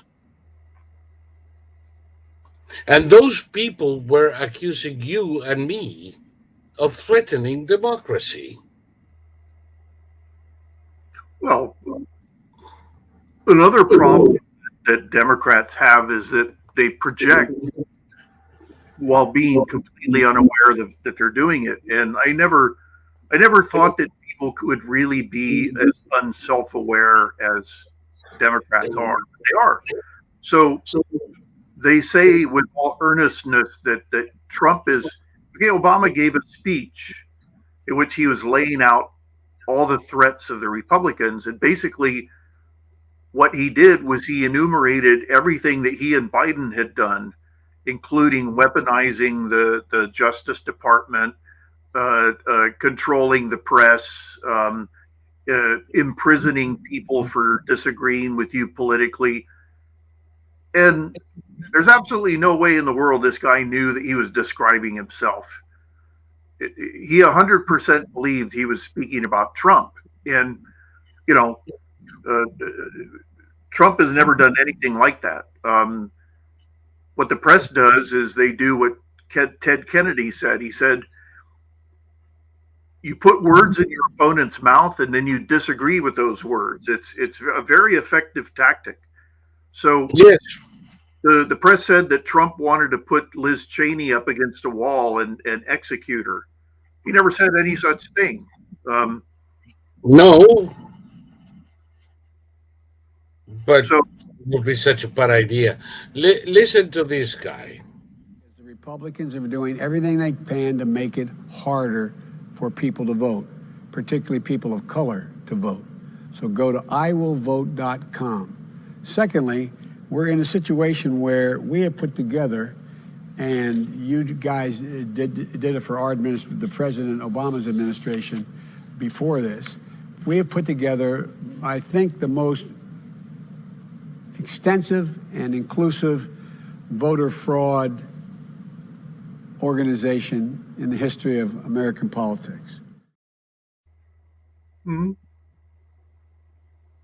I mean, come on.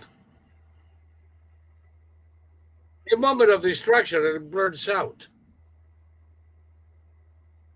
Yeah. And they did. That's all coming to an end, though. I mean, Trump will light a fire under the Congress to pass, the Election Integrity Act, and California will be forced to go back to paper ballots, and they won't. I think in this election, they counted ballots for 2 months after the election. So they counted ballots well into December, at least 30 days. And in that process in California, they switched around something like 11 results in the most unbelievable way. When I said that they stole 20 representatives, at least 10 were in California. What they did with the census is, because that's another one, they miscounted the census, and in consequence they apportioned the wrong numbers to various states, thereby giving California and New York more representatives than their population required, and depriving Iowa and Texas of representatives they were entitled to. I mean, there's nothing these people didn't do to undermine our elections in every way. And yeah, I believe Trump gets it, and I hope he will light a big fire under Congress's ass to get this done, and he has to get it done before 26.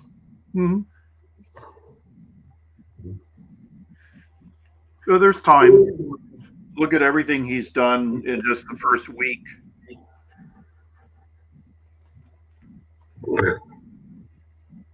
For crying out loud, 4 years of that, Mark. I can't believe it. I can't believe it. Listen to this one, so that people remember, because we're only a week into Trump's, not even a week into Trump's presidency, and they're already demands, why hasn't he done this? Why hasn't he done that? Look at this. How do we get to the place where, Putin decides he's going to just invade Russia? Nothing like this has happened since World War II.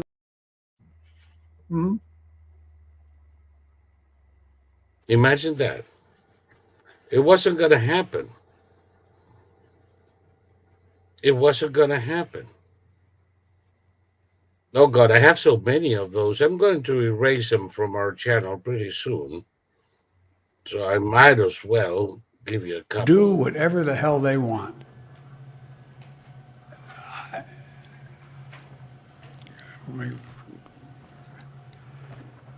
I guess I should clear my mind here a little bit and not say what I'm really thinking.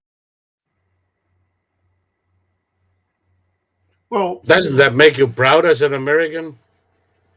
No, my Vegas brother had a discussion with my New York brother over the phone about Biden's cognitive abilities, and my New York brother, the communist, just flat out denied that Biden had any issues whatsoever. I mean, none, I tell you. What? None, I tell you. No issues. Yeah. I mean, the thing is that when you're dealing with people who are willing to gaslight themselves, I'm sure that my New York brother believed it down to his very core when he said that Biden had no cognitive issues. Well, communists and socialists don't need anybody to gaslight them. See if you remember this one. If it invades, and it depends on what it does. It's one thing if it's a minor incursion and then we end up having a fight about what to do and not do, etc. But if they actually do what they're capable of doing with the force amassed on the border, it is going to be a disaster for Russia. A minor incursion, it's okay. Mm-hmm. You know what was the disaster for Russia when they invaded? Tell me. Biden sanctioned 12 oligarchs and took their yachts. That was it. Mm-hmm. And that was it until Europe started taking them off the SWIFT and all that jazz. If it were up to Biden, people forget. People forget. Biden didn't offer any assistance to Ukraine. He offered a plane to take Zelensky and his family out of the country. He recommended Zelensky to resign and leave. Famously, Zelensky's answer was, I need ammunition, not transportation. People forget that. The only people who actually helped the Ukrainians in any meaningful way at first were the Poles. The Poles Yes. and the Baltic states. But Germany sent them helmets, I think, like crappy retired German helmets. 5,000 used helmets. Yeah, and That we sent them medical kits. I mean, basically, the Ukrainians had to prove to the world that they could fight off the Russians to a hell of a degree. I mean, I remember a former Green Beret breaking down this ambush video, and the Ukrainians were firing shoulder-fired missiles at the tanks from a distance about 40 feet, maybe, probably 30 feet.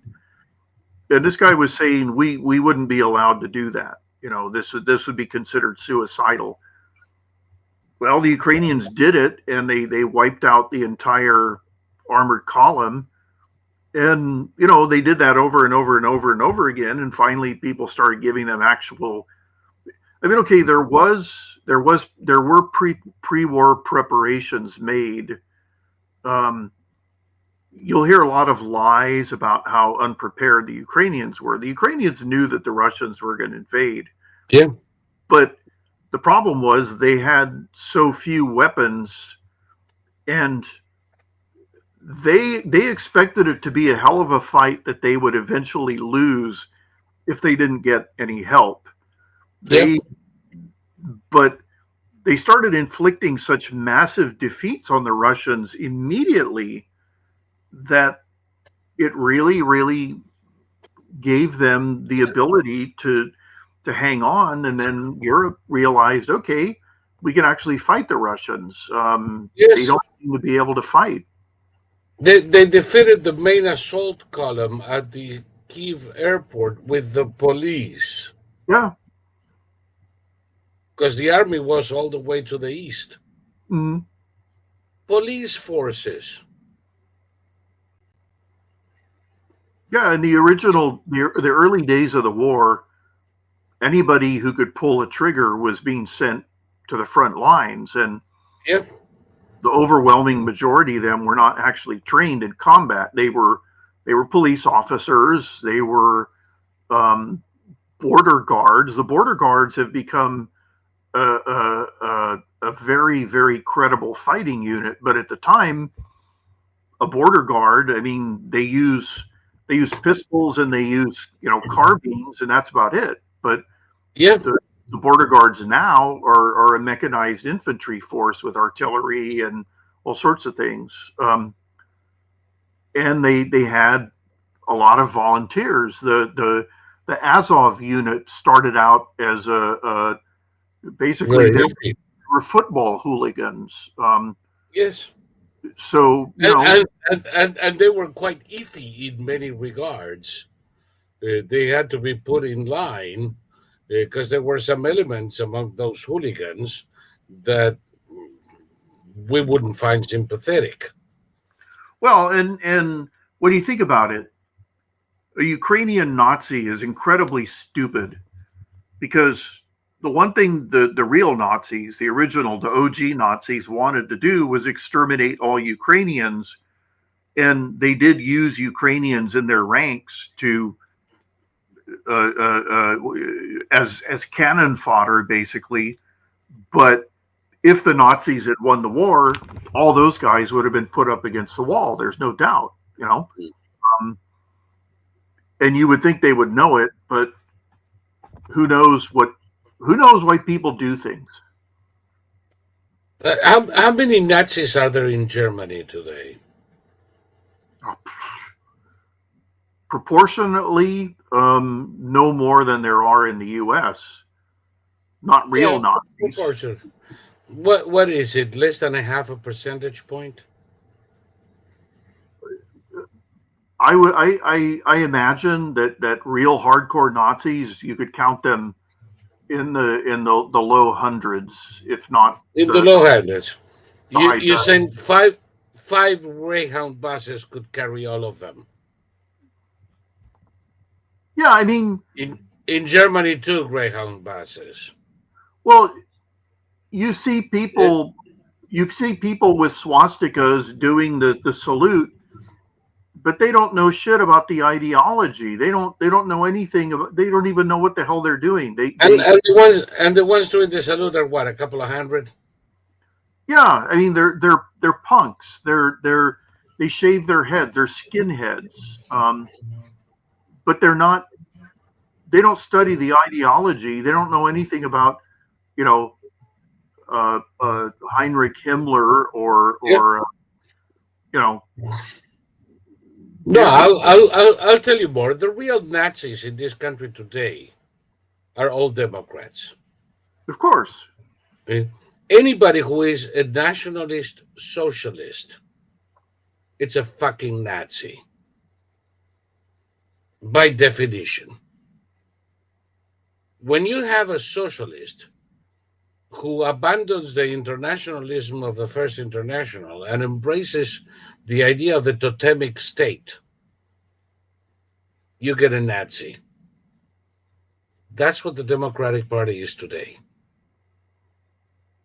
The others are cartoon characters.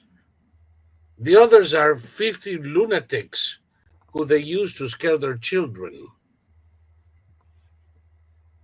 But the real Nazis are the Democrats. The real Nazis are the socialists, the Labour Party in England, the Socialist Workers' Party. Socialist Workers' Party. Does it ring a fucking bell? In Spain, Hitler's party was the Socialist Workers' Party. Just in case people forgot. The National Socialist the National Socialist German Workers' Party. So, those are the real Nazis, by definition. And they keep pointing fingers at who? At Milei in Argentina, a libertarian, crazy as a fucking horse, but a guy whose aim, in his own words, is to reduce the state to its minimum expression. The state is the enemy. I was elected president to dismantle the state to the largest extent possible. Does that sound like a fucking Nazi to you? No. I mean, Trump's the same. Trump's the same, yes. He's a federalist. There's no such thing as a federalist Nazi. No. And Musk, with whom I still have some doubts, but I reserve them. Musk is pushing for the end of censorship, for entrepreneurship, for freedom, for economic activity, for reduction of the state. What kind of Nazi is that? The anti-Nazi. Well, by his own admission, Musk's um, his what would you call it? His knowledge of politics was very superficial. He was a Yeah. Democrat, but he was a Democrat because that was what his feelings were. Fashionable at the Massachusetts Institute of Technology when he was there. No, I mean, okay, we back in the '80s, the there was the what was it? The Aryan. There was some alleged not. It was white supremacists out in the hinterlands, and they followed some preacher named Richard Butler. They had Nazi flags, and when they marched in their little parades, they'd wear these kind of fucked up version of brown shirts. Those guys they weren't collectivists. They didn't. I mean, they were. Didn't have the foggiest idea. They wanted to be bad. They wanted to Be scare. bad, and they were racist. So they were racist, and they hated Jewish people. So they embraced all the accoutrement of Nazism, including the brown shirt uniform, the salute, the flag. But when it came down to ideology, I mean, I listened to Butler's sermons and speeches. He never talked about collectivism. He never talked about Lebensraum. He never talked about any of that, No, but Richard Spencer, another neo-Nazi, it was a registered Democrat who voted for Biden, endorsed Hillary Clinton, and espoused an ideology that was as collectivist as it gets. Almost as collectivist as Hillary Clinton's It Takes a Village. Well, I mean, look at Kamala with her idiot vice presidential running mate. That communism is just neighborliness. Yes. Remember when he said that about China? I thought, wow, the Communist Party in China. Neighborliness is what brings the Cultural Revolution to your doorstep. Well, the Chinese are not very famous for loving their neighbors. In fact, they tend to go crazy and take axes to their neighbors a lot. Mm. What a bunch. Deb says tampon Tim. Yeah, tampon Tim. God, these people. Now we're going back from the serious to the whimsical. These people put tampons in boys' rooms. Sanitary towels in boys. When was the last time you saw a man with a period? Well, but see, don't forget when George W. Bush initiated the anti-terror measures at airports, he had some elderly, blundering Japanese American as his.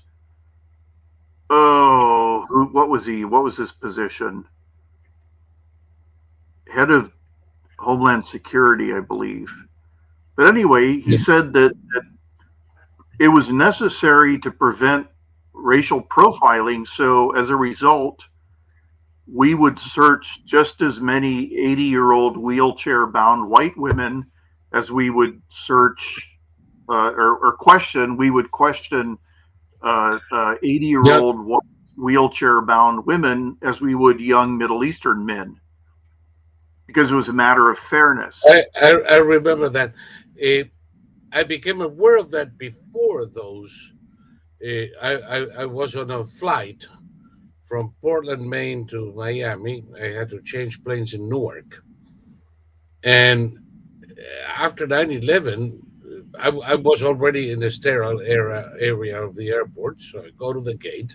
And to my surprise, They're checking everybody at the gate as if they were passing through TSA today. And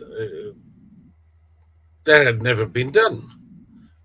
And then I see that they are literally patting an 80-some-year-old woman, Jewish woman on a wheelchair coming to Miami. And I said to my wife, what the fuck are these people doing? What did they expect to find other than cobwebs? They were actually doing it. It wasn't just speech. The terror was to be considered a racist because you were profiling, and you can't profile. When I drove through Texas, I was profiled. I was unapologetically profiled by the Department of Public Safety because I had a California plate.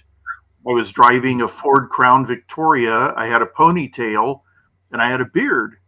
So they pulled me over and they searched the car. They asked me for permission to bring out a dog, and they brought out a dog, and it took a hell of a long time, but it was my father's car, and the insurance had expired, and they just gave me a written warning, which was a get out of jail free card.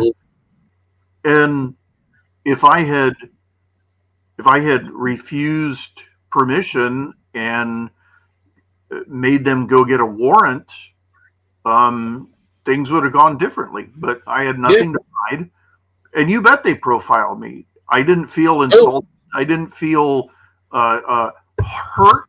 I didn't feel anything except glad that I was allowed to go my merry way after they were done. Yeah, and be happy it was in Texas. In South Carolina, the last thing you would have heard before they throw you in the clink for a week was, step out of the vehicle.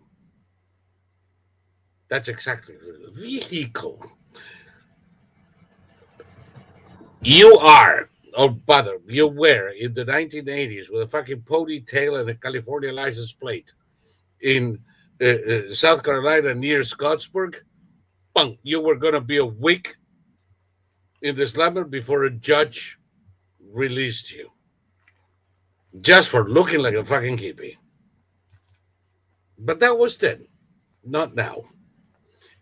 The problem with profiling terrorists is that there is no profile.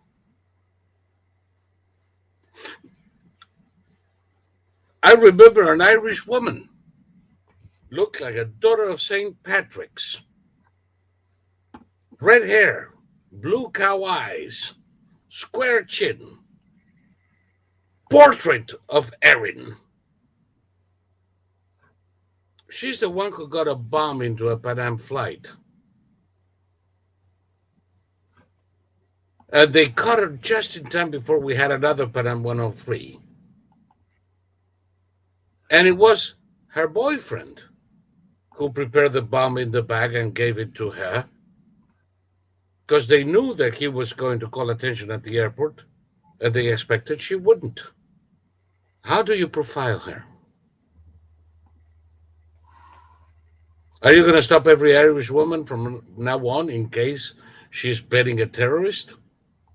Well, now you're arguing the fallacy of the excluded middle. If you can't solve all issues, you shouldn't try and solve any of them. How does it, no, the problem is there is no visual way to profile a terrorist. The Israelis developed psychological profiling, which works, and it works wonderfully well. But they don't profile on the basis of how the guy looks, because they look, you cannot differentiate them. And they use women and they use children. Well, why weren't there any Irish terrorists blowing up aircraft in the U.S. after 9/11? We actually had a Frenchman and an Englishman trying to blow up aircraft, and it didn't work. Yeah, the Englishman was with the shoe bomber. The shoe bomber was I'll just say he did not appear to be your average Englishman. No, but he could have been Venezuelan or Mexican. Not with his name. And the Frenchman was of Arab extraction. Actually, not Arab extraction. He was from Algiers, and those are Europeans by definition. Okay. White, brown eyes.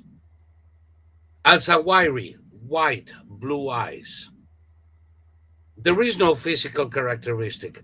There is psychological profiling that works perfectly well. You would not mistake Al-Zawahiri for anybody except what he was, an Egyptian.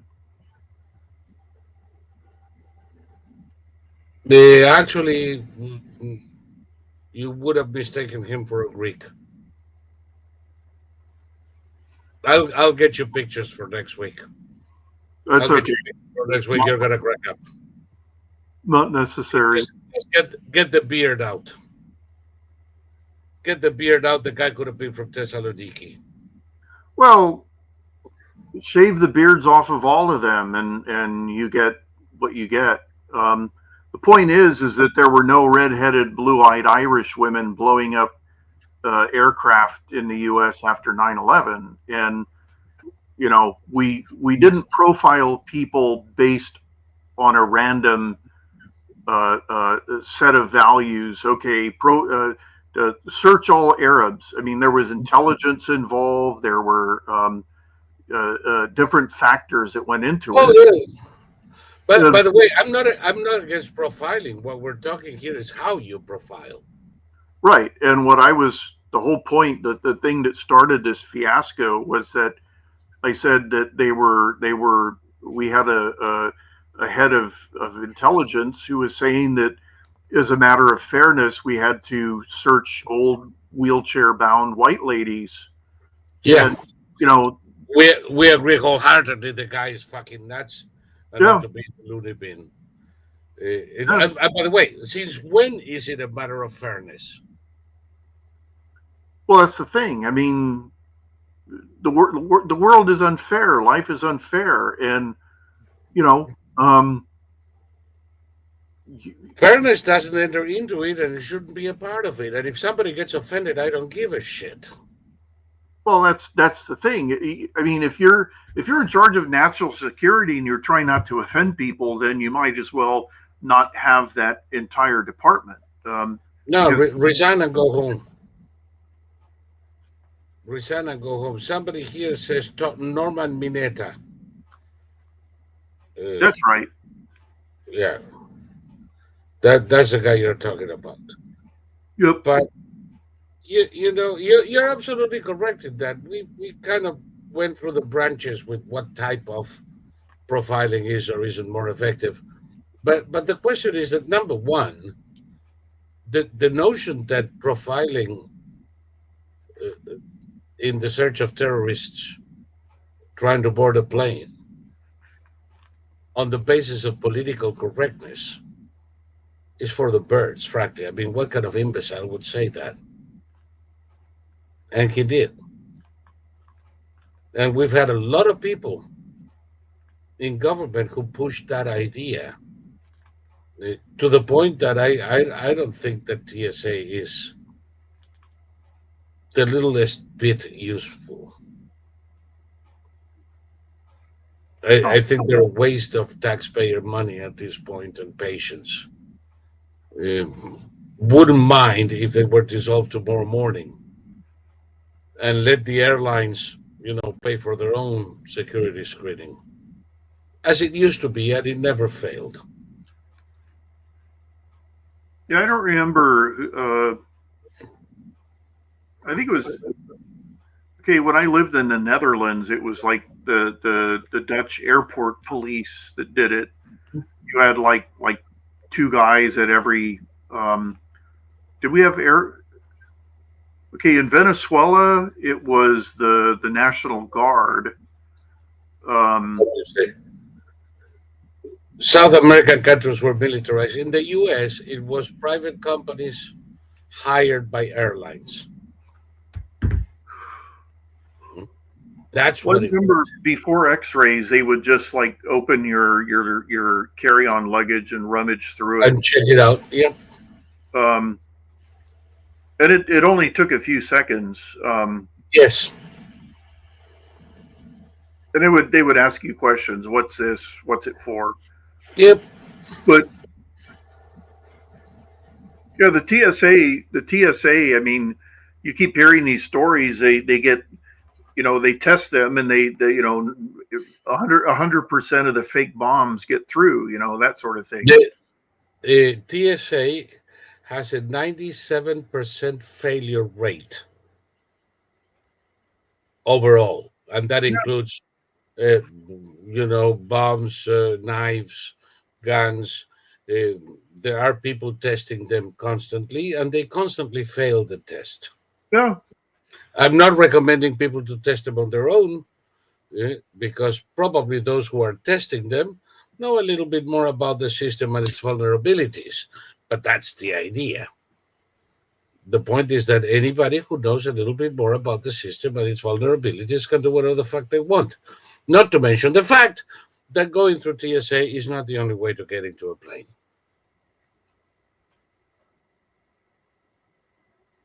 Or to the sterile area of an airport. There are more holes in our airport security system than in a colander. It's totally useless.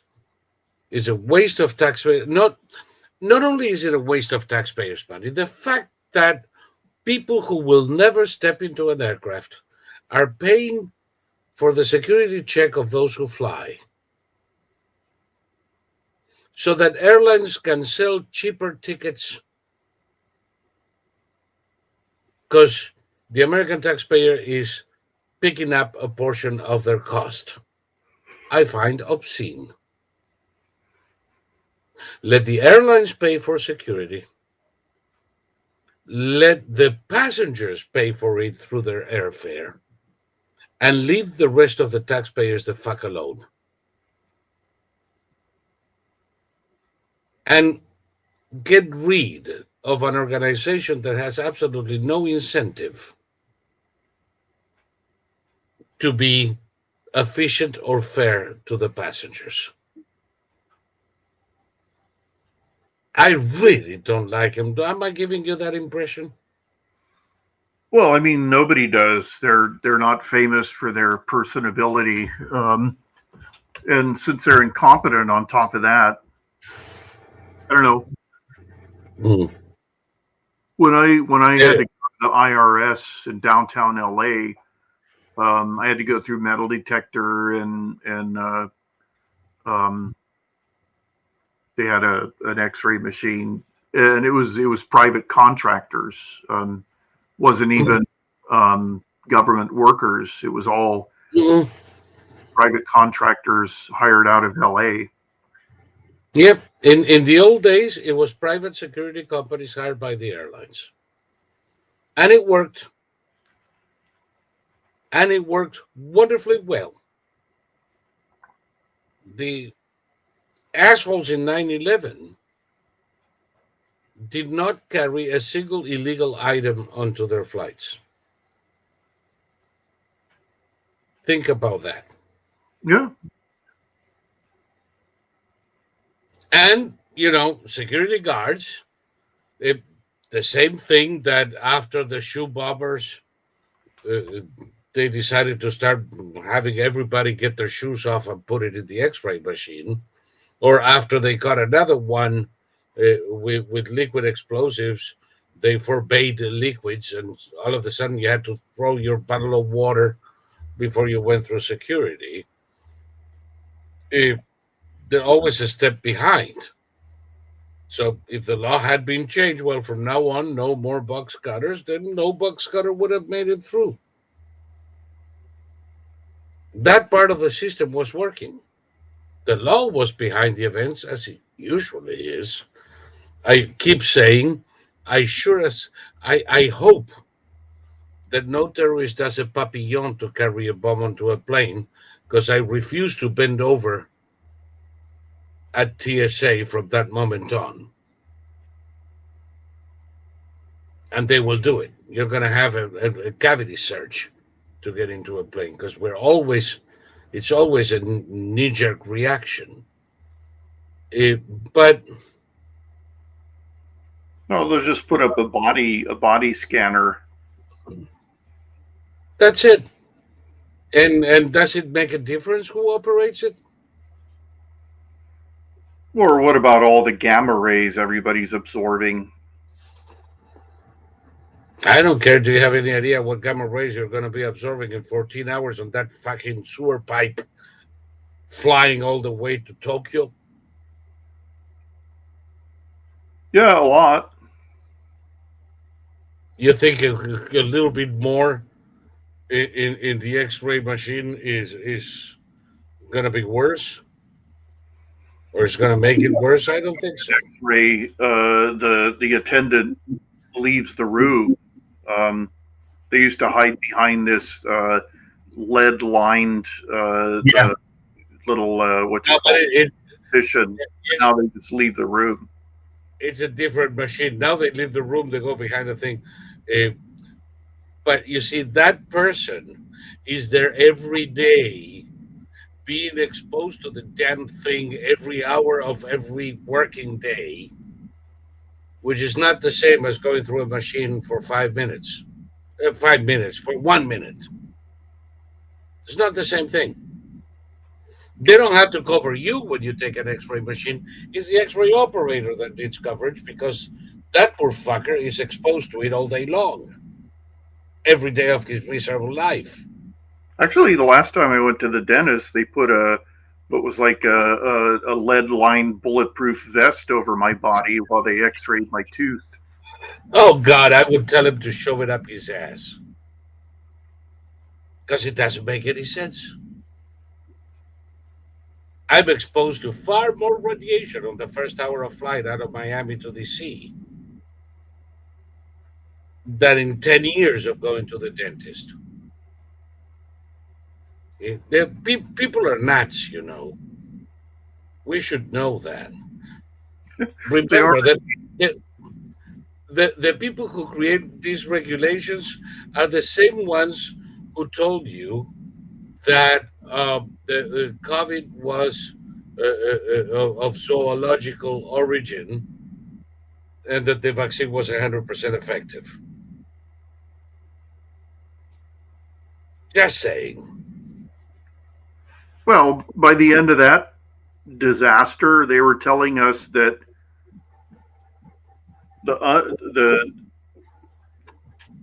we had to get the vaccine in order to protect the vaccinated, and the vaccine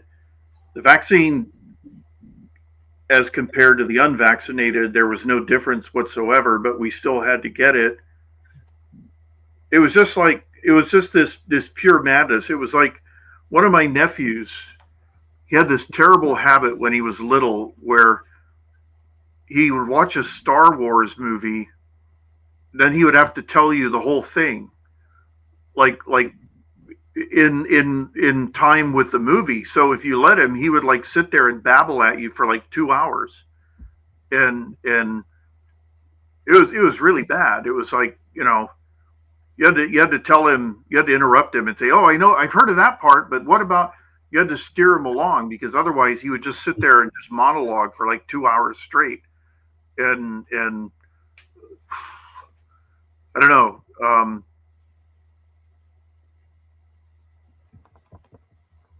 It's a crazy old world, and I learned all about Star Wars movies, movies that I've never want to see. No. The Star Wars movie, I think I saw the first one in the 70s. Yeah. I did, because I didn't know better.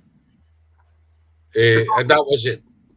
I saw the first 3, and each one was worse than the last, so I stopped. And they've made like 150 ever since then, and I haven't seen any of them. They brought back 80-year-old Harrison Ford to be Han Solo again. Oh fuck! Didn't see that.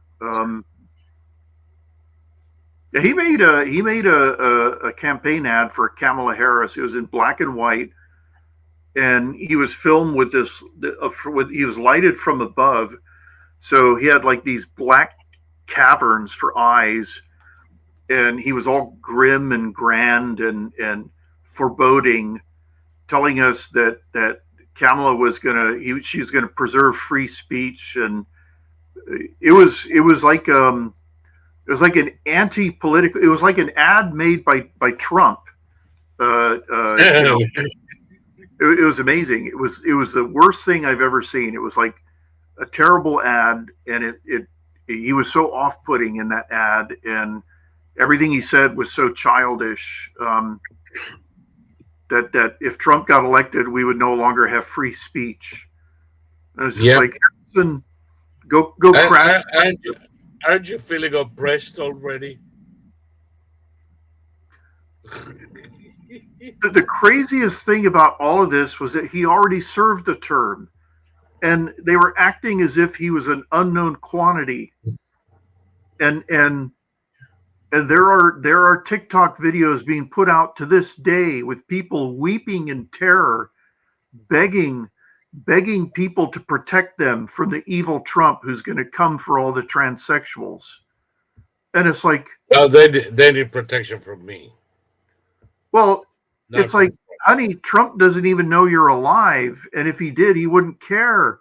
You're not the main character in this drama called life. You're a bit player, you know? Trump has bigger fish to fry than you. He's not coming after you. You could be as transsexual as you want. It doesn't matter. Nobody cares. No, ultimately nobody cares. But they ought to be glad it's Trump and not me. Because I would jail for life any physician who performs the ultimate genital mutilation on kids. I don't think there can be forgiveness for something like that. Well, when Trump was president the first time around, one of his craziest, most virulent detractors on social media was a doctor. He was a surgeon.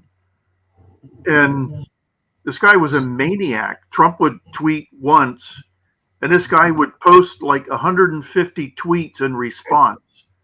And he ran a practice. He was a surgeon.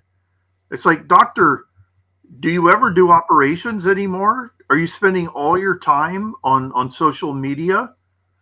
Like just pounding the keys for hour after hour after hour? I read that he eventually lost his practice. He went crazy. Nobody would come see him anymore because he was crazy. He was dangerous. So, it doesn't surprise me that there's doctors who mutilate children.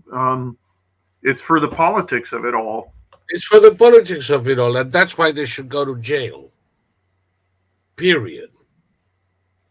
Now, if a 30-year-old wants to cut off his balls, and there is a doctor that obliges him, that's his fucking problem. I don't care. Your balls, your problem.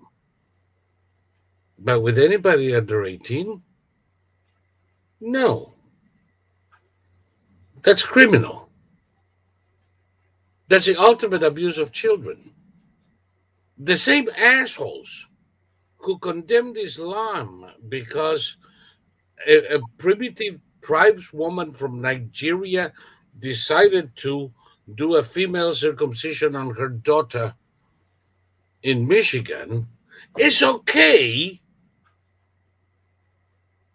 with that child having her clitoris removed together with her tits and uterus because she's now trans and feels like a boy. You gotta be fucking kidding me. Well, but these people are completely nuts. Well, see, the transsexual issue lost its shock value, so they're pushing. I saw a TikTok video from a young person saying that this person said, "I'm a trans man who's also gay," and this person was a biological woman who identified as a gay man, which means she's a heterosexual woman. Why did she go through all the fucking trouble? Yeah. And see, that's what they're doing. They're coming up with more and more convoluted ways to get attention. In the 80s, remember when they had these jokes? Heard of the Polak lesbian? No. She liked men. Yeah, I mean, same thing with this one. Yeah. No, a trans man who's gay is basically a heterosexual woman, and yes, and she hadn't changed. She had long hair. She presented as a woman, so it was just some bizarre attention-getting device. And yeah, you know, I don't know. It's I don't have a problem with social media. I get a lot of my information from social media. People post links, but for other people, like this poor creature, I wouldn't even know how would you address this person. If you were a waiter, would you call them sir? Would you call them ma'am? Would you? No. If it looks like a man, I call him sir. If it looks like a woman, I call him ma'am. If they don't like it, they could go to another restaurant. Yeah, that's happening. That's happening more and more. More and more people are managers are saying, if you don't like it, just go somewhere else. Just go someplace else. I mean, the goal of these assholes who want to tell me how I should speak. Fuck them. You know what they remind me of? That stupid cow from California. What was her name? Barbara Boxer. Uh-huh. When the general answers a question, yes, ma'am. Don't call me ma'am. I'm a senator and I have to work. You were just being treated with respect, you stupid cow. Well, I mean, he apologized. I wouldn't have apologized. Well, he didn't have a choice, really. Because they're under different circumstances. Me? Oh, if you don't like ma'am, fuck you. What do you want, shrew? If you don't like being treated with respect, then I won't.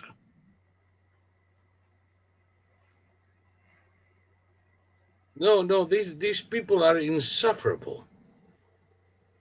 Insufferable. I'm offended because he's misgendering me. Go fuck yourself. You don't like it, take a hike. That would never have happened in my restaurant. Never. And, what are they going to do? Sue you? Go ahead, make my day. Anyway, we have come to our time, Thomas. No. Though time flew. Donations didn't fly, but time flew. So anyway, we're coming to the end. A last reminder to people. Watching this is free. Producing it is not. And we need your help because we have no other sponsor than our viewers and our users. So please come to Odyssey and click on support to make a contribution to the channel, the $sign to send a tip through the chat, or join to become a member of this channel. You'll have access to exclusive material from time to time, and we'll have a reliable source of income over time. If you don't like that, there's always this link where you can come and make a one-time or a monthly contribution that it's in our forum. But hell, all of the money goes to support both the forum and the channel. And the third possible way, if you are in Twitter, go to at the brother lie. My handle is right here in the description of this video, and subscribe. It's $5 per month, nothing out of the ordinary, and that is added to the money that we use to finance all of this. And I just got to bring, because some of you just dropped $50 on the PayPal link for Quad Verum supporters. So thank you so much. And please, you notice I said one of you, because we don't even track who makes donations, because we don't want to differentiate. We don't want to pay more attention to people because they give us money or not. We try to go by interaction without being influenced by any factor. So, having said all of that, tomorrow we have a quad meet where people can come in on camera and share the screen with us and have a conversation. God forbid. You know, Thomas, the art of the conversation is almost lost in this country. Is it now? And I aim to keep it alive in our little community. So come over and let's have a conversation. And as opposed to just watching some shit on screen. Tuesday night, I have the VIP room for channel members only, where we really let our hair loose. Not that I have much. And before I forget, the war with Hamas is not over, so I'm still wearing this. I'm Israel High. And watch and learn, because these assholes in Hamas are going to screw it up, and they are going to be cleared out of Gaza. Mind my words.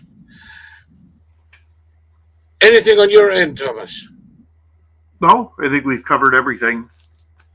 Okay, in that case, do you have a last word for us? Amaranthine. Amaranthine! I love that one. This one I didn't have to ask you twice. I understood perfectly well the first time. Thank you so much, Amaranthine people. And I'll see you next week and you guys tomorrow. Take care.